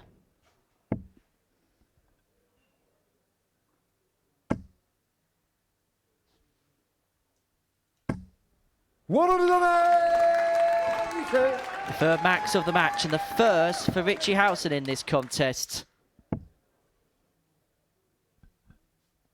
100.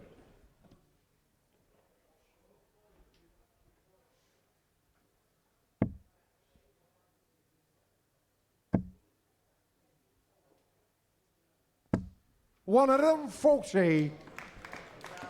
Well, he's doing well in this leg, Richie. Seems to have woken up a little bit.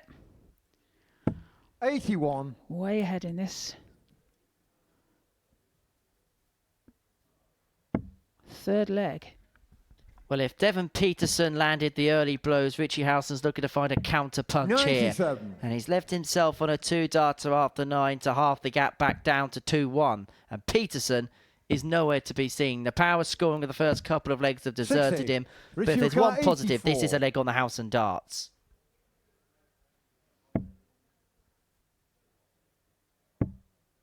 So it goes for the 16s. 52.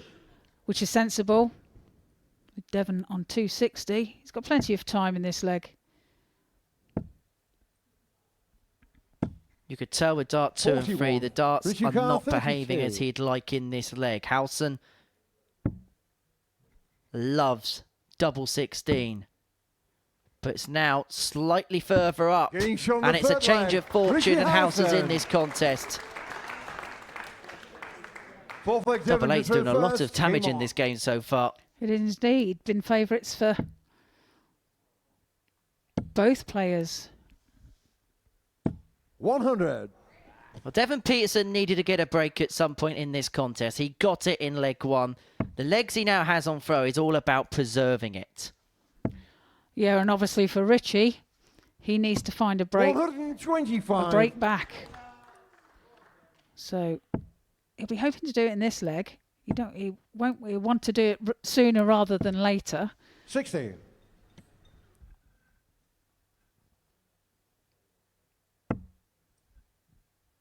Scoring so much better now.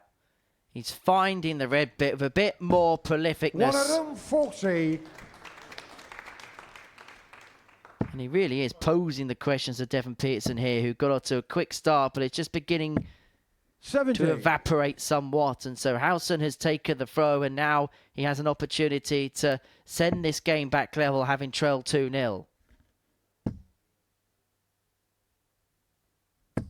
60. Doesn't find the treble there and doesn't leave himself a finish. So a big score now from Devon will give him a finish. 100. But he can't find it either. Who blinks first?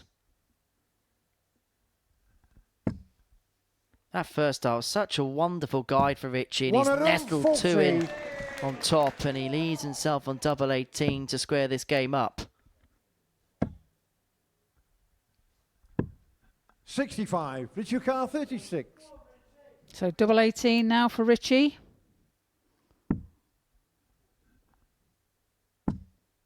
Double 9. Game Finds shown the it fourth leg. and Richie levels the Howson. match. Fifth leg, Richie to throw Break a first. throw that he Game needed. on. And now he throws again. Take your pick. Howson 2, Petersen 2. 60. A game which already has had a couple of ebbs and flows in it. Both players a couple of legs away from winning it. Steve Beaton is the player that awaits in the final 140. in a few minutes' time. The Bronzadon is looking to win on his debut here. Richie Howson's been here on a number of occasions. He's lost a couple of finals in the 140. main Super Series tournament. But you have to say that the way he's been playing this week has probably been better than we've seen him in previous appearances here. He's 100. getting better all the time.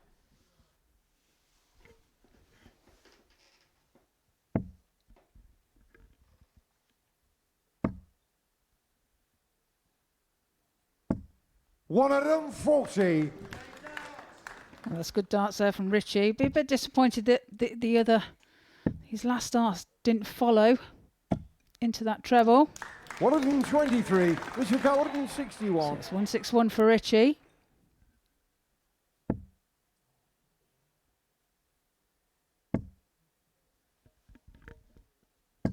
$41. Devon 138. Well, it's an iconic shot.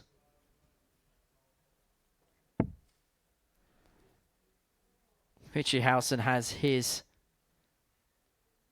head in his hands because Petersen here is going to have a look at double nine to lead 3-2 with a break. Howson looking at 120. If the first dart sits well, he's going to get some joy here. Yeah, the first dart's very important, just the way it lies, and that's not a great dart for him to find that other treble. Just for the fact that it covers the treble, 18. The way it lies. So double 18. Oh, he's splitting. Double 4. It's right on the wire. Can he? 14. He can't. He's pulled it in. Richie 20. So Richie got the chance now to go ahead. So double 10.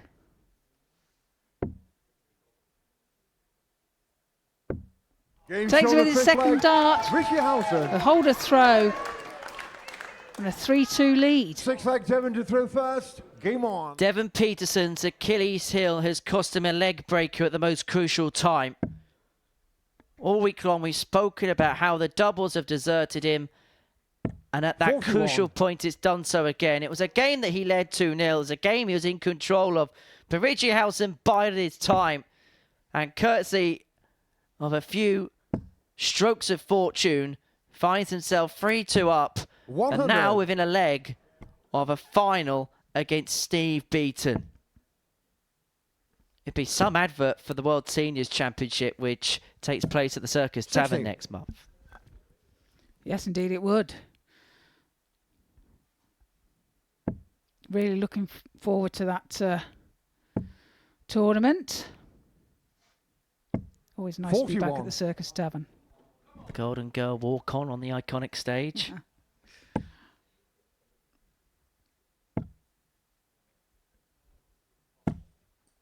$100.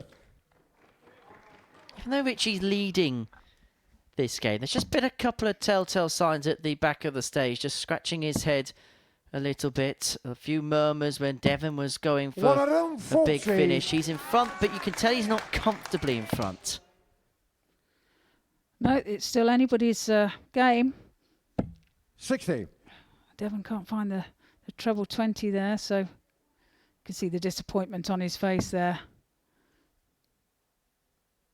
Maybe he's thinking about his 2-0 lead and how he's lost it. Great timing and a great shot there from Richie Howson. 60. Tops after 12 for the final.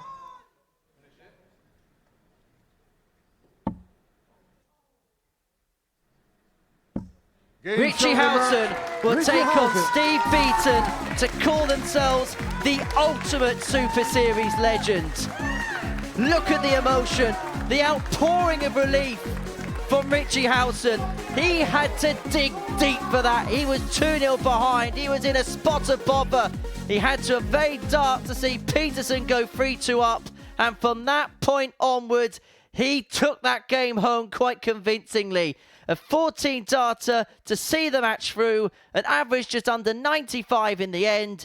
It's going to be Richie Howson against Steve Beaton in the Legends League final in around about a quarter of an hour's time.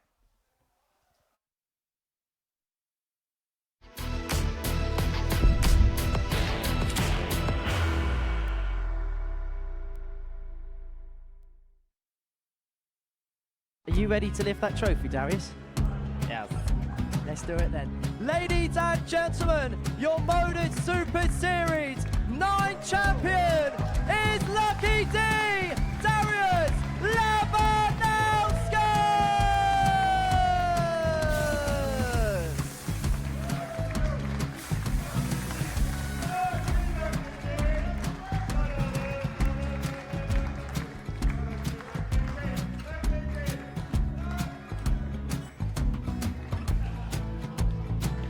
Well, what a wonderful night of darts we have seen, and we are ready.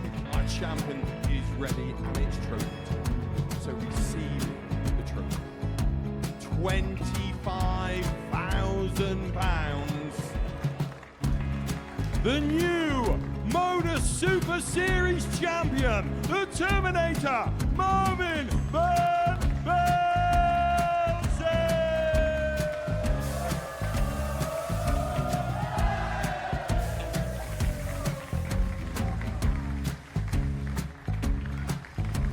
And one more time, the 8th Modus Super Series champion, the Terminator, Marvin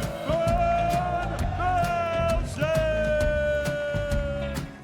And the new Modus Super Series champion is Andreas Dirty Harrison.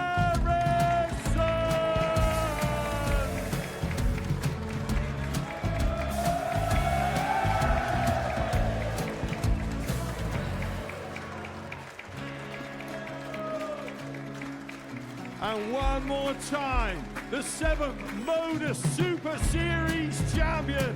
Give it up for Andreas Dirty Harrison. The moment we've all been waiting for. Would you please show your appreciation for your Series 6 Modus Super Series champion, Scott Taylor?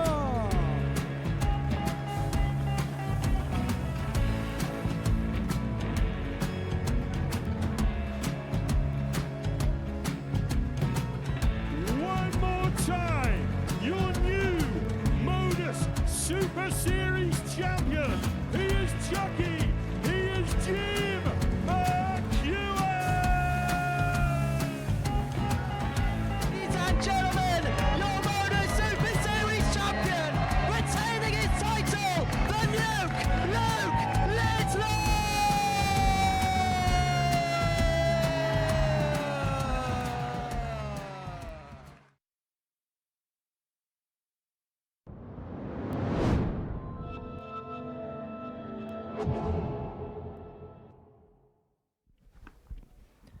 Welcome back to the Modus Super Series here on Pluto TV, where we have got to the final on this Saturday evening. Trina Gulliver and Laura Turner have been watching all of the darts this evening, and this is what we have watched. We've got to the final. It sees Steve Beaton take on Richie Howson to call themselves the Legends League winner and the ultimate legend on the Super Series stage. Steve Beaton beat Neil Duff 4-3. Richie Howson got the better of Devon Petersen by 4-2 to make their way through to this finale. Right, let's have a chat about both the semi-finals, and there's a lot to pack into those semi-finals. Let's talk about the one just before the break that me and you watched together, Trina, which saw Richie Howson get the better of Devon Petersen. Devon got off to a tremendous start, and it felt like when he was 2-0 up, he really was motoring in the match. He was, and he was looking the favourite, obviously, with the 2-0 lead, but somehow Richie dug deep and Devon went off a little bit, and Richie came and took advantage of that and cruised through. One thing that we know about Richie, and you'd know because you played on the seniors circuit with Richie, is he's got this ability that regardless of the circumstances, he'll always find a way, and that was exactly what he did. Yeah, and like you say, he's on the back of his shirt, he's got never give up, and that's exactly what he does. He goes, he pounds at it and doesn't back down at all. He will keep going all the way. Laura, you were watching Steve Beaton's game against Neil Duff. You could probably say similar things about that particular match as well. Neil was starting the better of the pair, but once Steve hit that 1-2-8 checkout, that's when you felt the game changed. Yeah, it was a bit of a strange one, wasn't it? Because, as you say, it probably similar to what we saw in the previous match. There was all this kind of momentum, for want of a better word, that was going towards Neil Duff, and then so there's just these small moments in matches, and like you say, the 1-2-8, the way he took it, so clinical, just changed things around, levelled it up at 3 apiece, and then that last leg kicking off the back of that with the 1-7-7, didn't really look back after that point, but it was a battle. It was tough for him. Will Neil Duff feel bitterly disappointed with that? Maybe not with the way he played, but with the outcome, because he fought so valiantly. I think so, but Neil is that person, I think, that would feel very disappointed at any kind of loss up on especially here at the Super Series, because he had so much success. Looking back, I'm sure there's a lot, again, of positives that he can take from the week, but ultimately the goal for him is always going to be to lift the trophy again. So, disappointed in that way, but yeah, it was a brilliant match from a spectator's point of view, very entertaining right to the end. Well, we're going to see the final come up in a few moments' time, but Pluto TV is not just the exclusive home of live darts here at the Modus Super Series. It is a dedicated 24/7 channel. So on top of the live action, you're going to have exclusive interviews, features and documentaries. And once we're done tonight, you can see the first of them exclusively. Well, you can see even on screen, can't you, this year's World Championship final, a 35-year-old playing a 17-year-old, combined age of 52. He knows what he can do on the day, we know what he can do, and I think he just wants to show that to everybody. When it really came down to the push, you could just see the focus and you could see the ability coming through. And I think everyone kind of knew he had something special. Within inside 2 years, he's now champion of the world and probably the best player on the planet. Luke Littler's had a massively positive effect on darts worldwide. He's a phenomenal talent, and I just don't see how he's going to be stopped.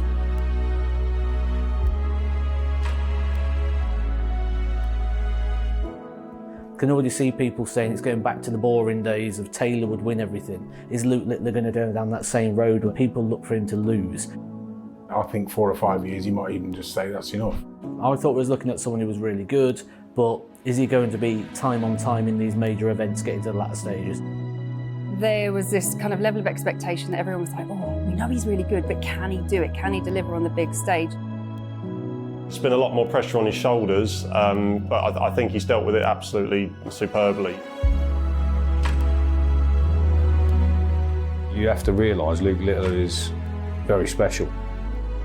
Because of Luke Littler and what he's done, I think a lot more kids want to get into it because they've seen, and he's quite a role model.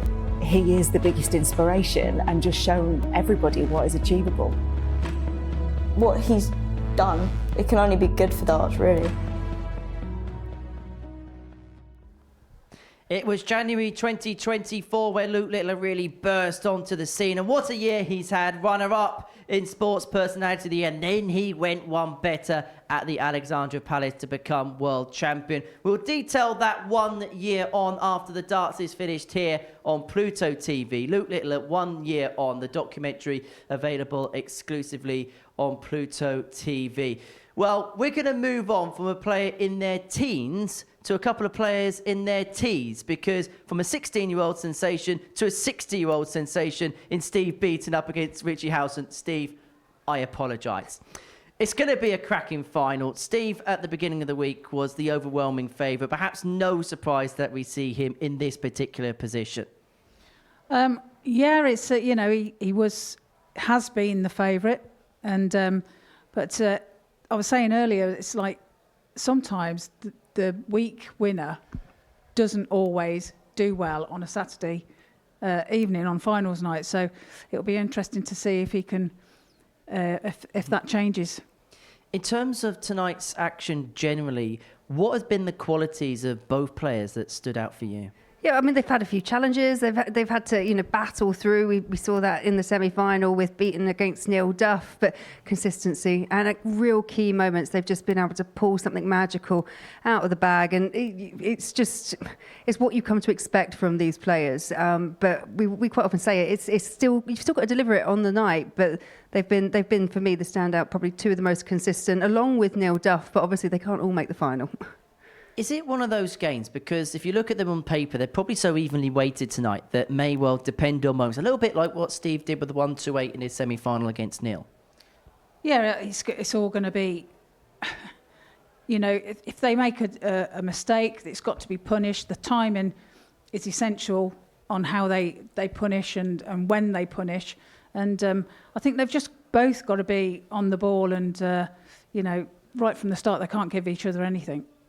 And it does feel like the start will perhaps be more key in this match than maybe it was in a couple of the other semi-finals. Yeah, perhaps. But they're two players, aren't they? They've got an abundance of experience. And for me personally, it's just they haven't panicked. They haven't looked like they particularly panicked. Might have seen a little bit of frustration creeping in at certain points just based on how they were performing, but they haven't panicked and they've managed to find a way back. Obviously, there can only be one winner, but at this point, it's very, very difficult to call. Is it going to be the former world champion and Steve Beaton or Richie Howson, who, as we talked about before, I think he has been, again, Mr. Consistent this week. I'm not going to be cruel this time, but what I will say before we close is how good a start would this be to both players' seasons if they could pick up the trophy in a few moments' time?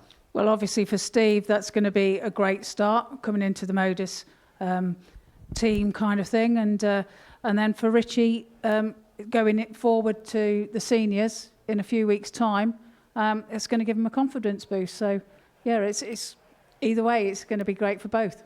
Right, let's get it on. Trina, Laura, thank you very much. It is time for the finals. Steve Beaton, the bronzed Adonis, up against Richie Howson to become the Super Series' ultimate legend. The action is about to get underway.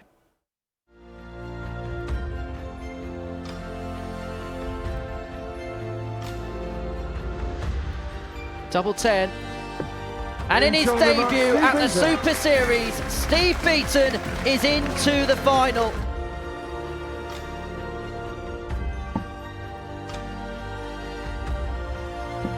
Richie Howson will take on Steve Beaton to call themselves the ultimate.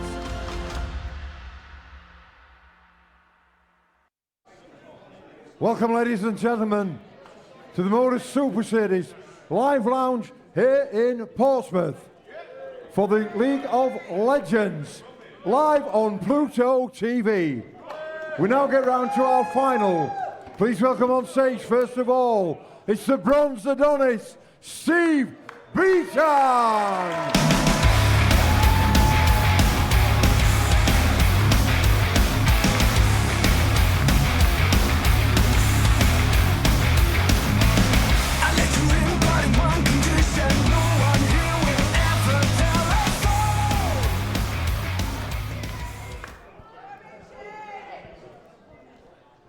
Ladies and gentlemen, please put your hands together and welcome Steve's opponent to the stage. It's the Owl, Richie Howson!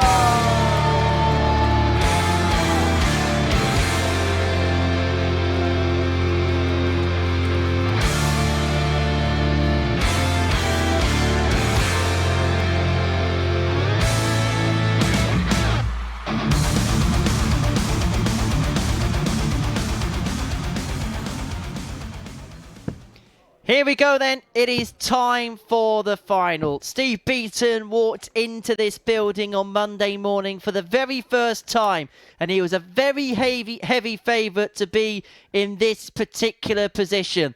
Into the final and in with a chance of winning the championship.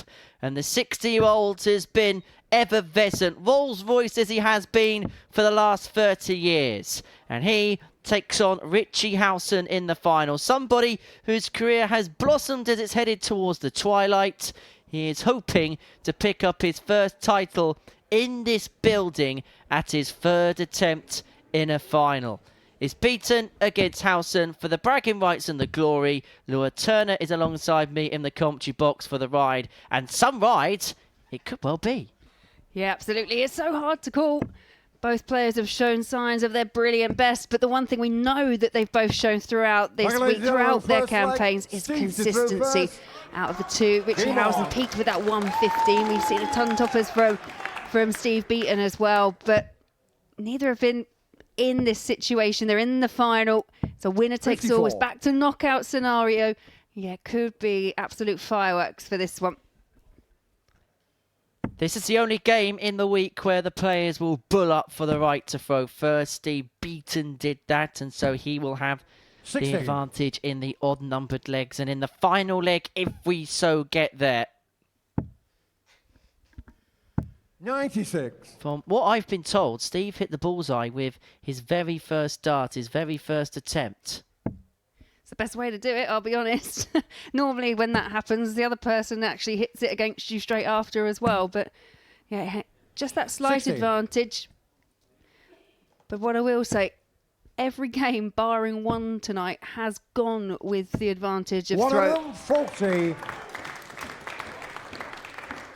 Which tends to suggest that this has been a very, very tight evening and that small things have paved the way to be a major difference. Howson looking to be a major 45. hindrance to Beaton, but it is the Bonds-Dodonis who has got off to the better start of the pair in this opening leg.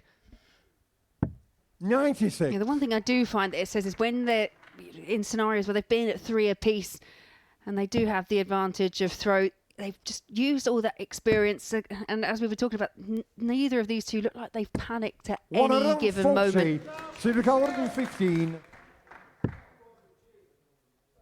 When bullseye first on the 115. Beaton, as I say, has got 6 from this point to take the opening leg. 47.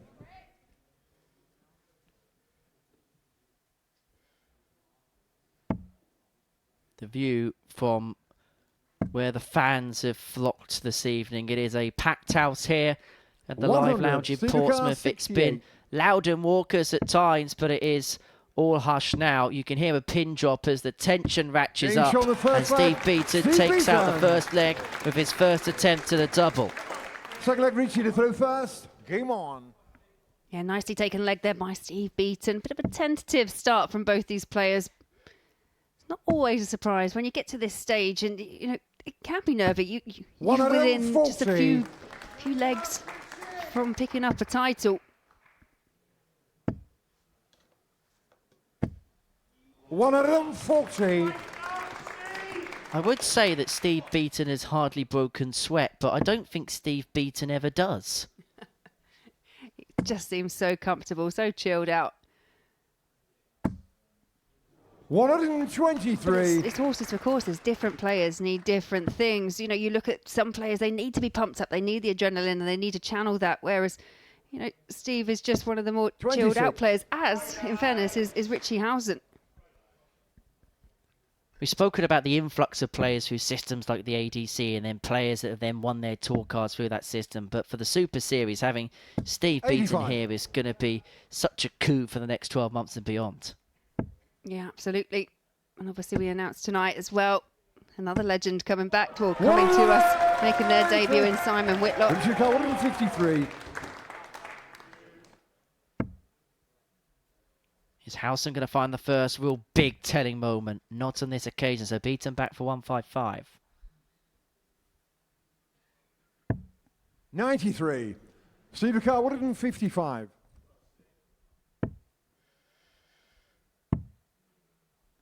Yeah, loose start 42. There from Steve Beaton. Richie Car 60. Howson to level us up at 1 apiece. And the way his darts lie, it really does leave that tops target quite open and makes the most of it there, Richie Howson. We are at a level game. You say this game is open for interpretation right now. The truth be told, over the course of the evening, there hasn't felt like there's been too much to separate them, but there is one thing that does separate the pair. Steve Beaton lost to Richie Burnett earlier. Richie Howson has not lost since Thursday afternoon. He won 10 out of 10 in Group C. He won both his group matches, won his semi-final, and is now beginning to make hay while the sun shines in the final. Yeah, making his move on the Beaton throw. We'll need to find that break, and perfect start there by the Owl.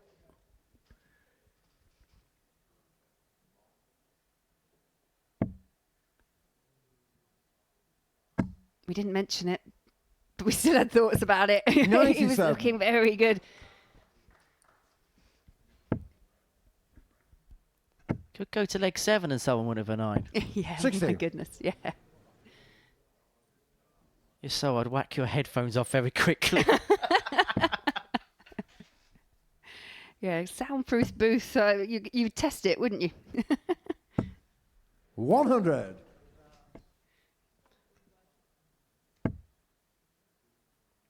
Well, that first dart was perfect for Steve. And he finds his second max of the contest. And this 1-2-4 for Howson under severe pressure. And this is a break opportunity. Howson needs one of them if he's going to win this final. And he's going to get a dart at double 11. 102. And it's a dart that comes and goes. It wasn't far away, but it's far enough away. Yeah, now Steve Beaton finds himself in a position he felt it needed to go because Howson sat there on double 11. 22. Couldn't convert the 108, so Howson hit for the break, finds the break, 2-1 in front in the final. And it's been a real burst of quality as well. It was a 14 darter to get his first leg, a 13 darter to get his second, and it was a similar passage of play which saw him peg back Devon Petersen after going 2 behind. 100. We spoke on stage after the group stages that Richie Howson's playing very well, but nobody's talking about him. 97. He's seemingly understated everywhere he goes, and he is going about his business tremendously here, averaging in excess of a ton. Yeah, I think obviously when you get a debutant here 140. that is as kind of legendary as Steve Beaton, you can understand there's just that furore, that buzz, but you cannot underestimate just the talent that you've got up on the stage. And I mean, for me, Richie Howson has been consistent, but has also demonstrated those extra levels that he's got, you know, which culminated in the 115 average. New trophy for 2025. 41. It's a corker. And you also get a medal as well this year. I don't know whether you get one for participation too, but... 22. I kind of hope so.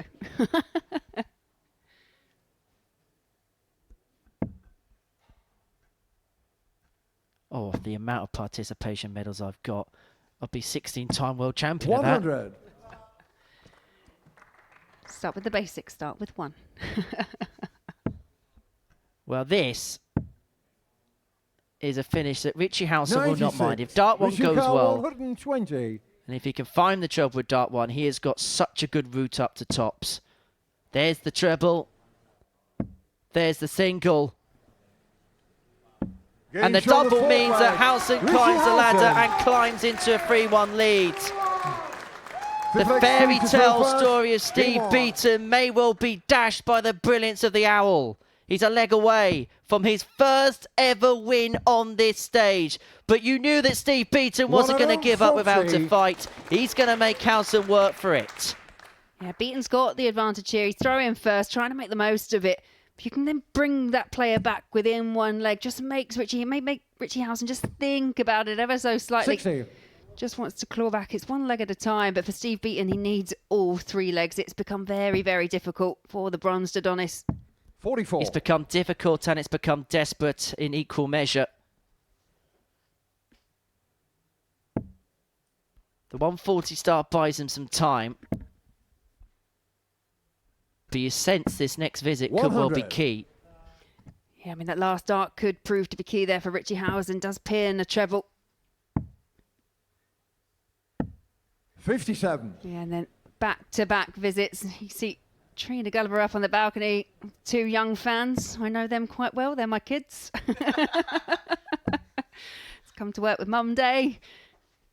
But it's great. 100. It's another thing that's been inspired by things like Luke Littler. Obviously, we play, but the girls are so invested in the sport as well now, when they have never had the chance to come and watch a Steve Beaton or see a Phil 100. Taylor. So it's a great opportunity for them as well. You charging Trina babysitting fees?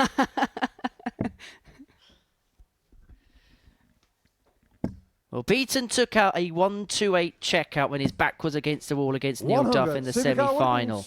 He may have to take out this 160 because Howson's going to come back here for a finish to win this final and win his first title in this building. 52. Richie 141. Yeah, but this would be some way to wrap it up. Not going to happen for Richie Howson. We've seen Steve Beaton attempt the 108 before. Wasn't successful, but you feel he's going to need to find something big now.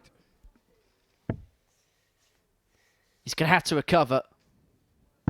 He does.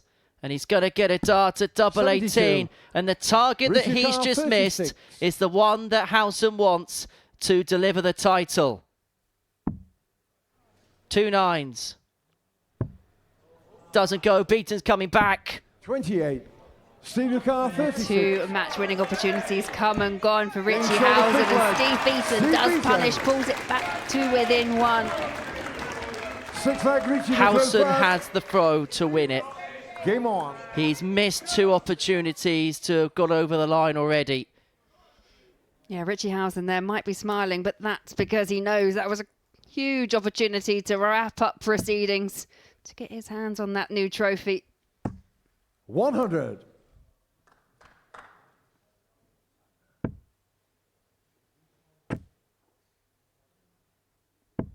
$60.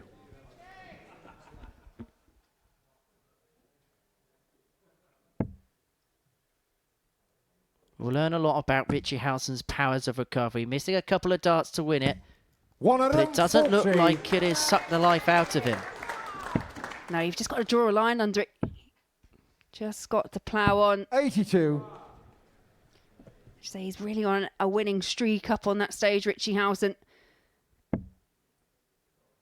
Well, this is the first night of darts on Pluto TV. I think we're going to have a treat in 2025. 140. Very, very good tonight. Well, this is a very famous finish on this stage. Andreas Howson beat Cameron Crabtree Richie Carr, 121. in the Series 7 final by hitting this checkout. Richie Howson doesn't have to go treble 17 bull. He's not going to. But Beaton 59. may well be beaten here in a couple of moments' time. Yeah, Howson averaging around the 98 mark. 139. Beaton keeps on fighting, but it's Howson with the advantage here. 2 darts, a double 16. Game. And Richie Howson is the ultimate legend of the Super Series. Richie, the Howson. 3rd time is the charm for Richie Howson at the Live Lounge. Relief etched on his face as he finally lifts a title in this building. And at the Legends League, he has beaten the ultimate legend in Steve Beaton to prevail by 4 legs to 2. Laura Turner, what a final, what a champion. Yeah, absolutely. Been fantastic throughout. He Mr. Consistency, and there you can see once again just completely outscoring the bronze Adonis, and Richie Howson just under a 98 average, 4 from 7 on the outer ring, and both of them some really impressive finishing stats. But for me, the turning point, that 120 there from Richie Howson, such a key time to hit that, and really did turn the match around.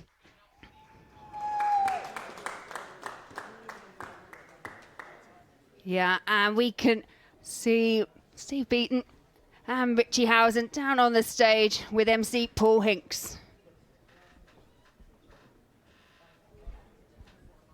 Well, ladies and gentlemen, we've had a fantastic week here and a night here at the Modus Live Lounge here in Portsmouth. We hope you've enjoyed it. To the League of Legends. Our runner-up for the evening, a new boy on the scene for the Modus Super Series. We're going to see a lot more of him. The great Steve Beaton.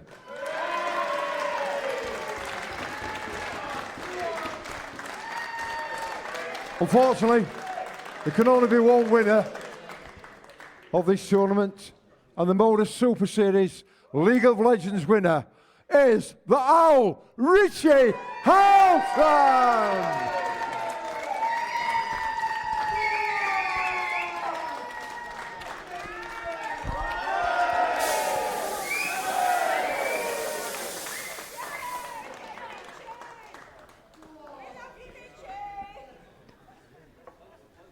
He has worked so hard and waited so long for that moment. He's lost a couple of finals here previously, but eventually, just like in the World Seniors, Richie Howson is the champion. He has won not just any week, not just any specials week. He has won the Legends League, and he can etch his name into the Hall of Fame here at the Live Lounge in Portsmouth. The smile beams from ear to ear, and even Paul Hinks, our legendary referee, and he deserves to be in on the act. He has refereed 4 World Finals, and he really is a key part of the operation here at the Super Series. But for Richie Howson, well, he takes home the bragging rights, he takes home the glory, and he's impressed by the brand new trophy. I'm sure the medal around his neck is also going to be somewhere acclaimed, and you can just see that more than anything is relief. Selfies taken all round. He really is a popular character everywhere he goes, and he has played so well since the first game of Thursday afternoon, and perhaps the way he's played all evening long is the rightful winner. Yeah, he's been consistent, and that's the big word here.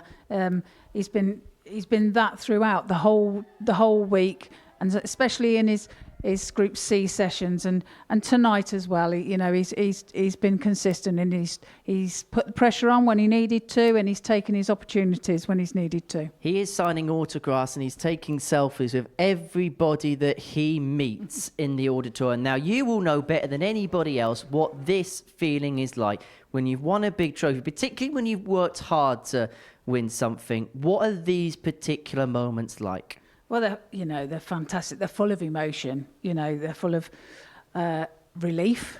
Is one of them. You're just happy, and it's a great feeling. It's a great feeling. But one of the emotions is relief, believe it or not. Let's talk about the final, because Steve Beaton got off to a positive start, but then a little bit like Richie's semi-final against Devon, he found a real good 2-leg spurt. He went 2-1 up in the match, and it just felt like Steve was on the back foot a little bit. Yeah, and then he began thinking about it a little bit, and Richie got another leg, and then you saw that Steve couldn't find any trebles then, and you could see it's got into his head a little bit, and Richie just ploughed on and pressurised every shot. He missed a couple of doubles to get it done, but fair play, he kept his composure in the next leg. He did indeed. Hello. I tell you what, well let's hear it you. from the man himself. Richie, many congratulations. There's a microphone just there on your seat. If you want to pop your darts at the table, feel free. Congratulations. It's been a while, hasn't it? It's been a long time coming. A long time coming, yeah. I'm so over the moon. It's meant so much to me. And I really had my head on today, and I thought I played all right today. You played some excellent stuff. We'll talk about the match against Steve. We'll talk about the night altogether. But I just want to talk about at the end, because it looked like more than anything a real relief for you. Yeah, I mean, I know that I was good enough to come here and win a week. And as you know, I've been in the final a few times and got beat by blooming good players as well. But to just cross that line, that just means so much to me today. It really does. Brilliant. On that strap down there, it says Legends League Champion. Excellent. How does that sound? That's fantastic. Absolutely fantastic. Yeah, I'm just over the moon. Really am. I'll tell you what, we'll let you have a second just to gather your thoughts, because I know it's been an emotion-filled few minutes. He's such a great champion. He's somebody I know you spent a lot of time with, Trina, on the Seniors Tour. And you mentioned earlier on this evening that he's such a popular player on that circuit. He was popular here at the Live Lounge tonight. And when the winning moment happened, when that winning double went in, and some way, by the way, to do it as well, it was such an amazing moment, wasn't it? Yeah, it was. And, you could see the emotion, and you could see he's been waiting for it for a long time. And he has got a lot of fans. He's a lovely guy and easy to get on with. And he's love this girl. She's good, isn't she? Brilliant. I'll pay you later. Anyway, he's back to business. Yeah, he's a great guy, and he's got lots of fans, and a well-deserved win tonight. You shake the hand of Steve, and then I just want to go through what goes through your mind here, because there was a lot of emotion etched through your face. Yeah, it's just the biggest emotion was relief. 100% it was relief, because I had visions of getting beaten in another final, especially against Steve. He's just world class, and I knew I had to play well to beat him, and yeah, I did. Brilliant. You did so. The game against Devon, when he went 2-0 up, I just didn't want to lose that game. No way, and I think I pulled it out of the bag there. You dug yourself out of that. Yeah. How do you think you did that against Devon? How? Yeah. Just that will to win. And I just thought, if I just can score like I can and put the pressure on, he might buckle a little bit, and he did. And yeah, brilliant. It's an amazing moment for yourself, but it's also an amazing kickstart to 2025. We were talking earlier on this week, and me and Trina on commentary, me and you in interviews, and we've been talking about how it feels like at this present moment in time, you may well be playing your very, very best darts now. Has tonight and this week been demonstrative of you being a player that, even at your age, that's just like a fine wine, just getting better all the time? Yeah, I mean, as I said before, I've only really been playing for 17 years. So I feel like I'm sort of coming into my peak, really. I know it's a funny age to do it, but I definitely am playing as well as I ever done, if not better. And the hunger's all of a sudden come back, and I just want to do really well in everything I play in now, and I really want to win that World Championship at the Tavern. Well, let's talk about it, because that's the trophy you won tonight. I'm not Chris Tarrant, but I'm sure that trophy you'd love to see be a little bit bigger in a few weeks' time at the Circus Tavern. How do you think you shape up for that? I think I've got bundles of chance in that. I know if I play my good game up there, I can beat anybody. And if I don't, I can get beat by anybody. But it's in there, and I intend to bring it out. And a little bit like in the World Seniors, Richie took a few attempts to get over the line when he won the Champion of Champions. A couple of finals here previously. It feels like Richie's one of those players that's just undeterred, that everything that happens in his career and everything that happens on the hockey, he takes in his stride, and maybe the lessons from one defeat he uses to make himself better the next time. Yeah, every player's learning from game to game, even now. So you just grow, and you can see that in Richie as well, that his game is growing and he's getting more confident as each match and each tournament comes. So how does it feel eventually over the line? And we mentioned that unrelenting feeling of not quitting. Actually, it's on the back of your shirt, isn't it? It is, Never give up. Yeah, and that is my philosophy. Never give up on anything. Whatever you're doing, if you really believe you can do it, if you keep having a go, keep never giving up, I think you can achieve your goals, and I'm proving it to myself now, and long may it continue.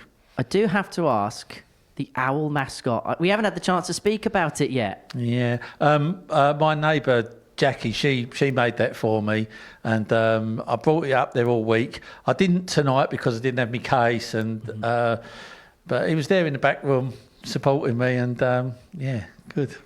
Richie Howson, winner at the Super Series. Final word goes to you, Trina. It's our first night exclusively live on Pluto TV. It's been a great day. It's been a big day. And this is such a platform for the Modus Super Series in 2025. It's a great platform. And, it's going to go from strength to strength. And we've got some great weeks coming up. And it's going to be, 2025 is going to be very special. It's going to be a great year. It's going to be a great night for Richie Howson. Many congratulations. We shall see you at the Circus Tavern in a few weeks. Will do. We'll see you here very soon, I'm sure. Enjoy the trophy. Enjoy the night, Trina. It's been great fun working with you the last week or so. Thank you very much. And hopefully do it again soon. Yes, me too. Well, guys, thank you very much. Plenty coming up on Pluto TV. Coming up next, an exclusive Luke Littler documentary, 1 year on from his heroics at the Alexandra Palace. He went and gone one better, didn't he, in January? You can hear from stars like Matthew Edgar, Laura Turner and Paige Pauling on that in a few moments' time. That's our exclusive documentary series this evening. Now, the Super Series action gets underway on Monday morning. 9:30 on Pluto TV. 13 weeks worth of action is about to begin to crown a champion that will pick up £25,000. Darius Labanauskas, the Lithuanian, is the defending champion of the competition, and he is still eligible to try and defend it. Well, if you are brand new to the Super Series, I hope you've enjoyed your evening's worth of action, and I hope you're going to join us on Monday morning as Modus Super Series 10 gets underway. From all of us here, thank you for watching. Bye-bye for now. Darius Labanauskas! And there's no messing around. Oh my word! That's a world-class finish. Wowzers. I think he was going for a 7 there, but it doesn't matter because he's going to hit it anyway. And a 116 is just the ticket for the Queen of the Pallet. The Highlander hits the height. They're not favourite going into this tournament tonight. Finally gets over the line.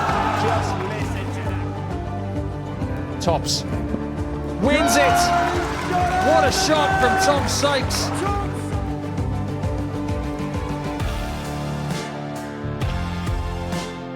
It was the 150 in the last leg. It's the 135 there. Mason Whitlock hits the 9-tarter.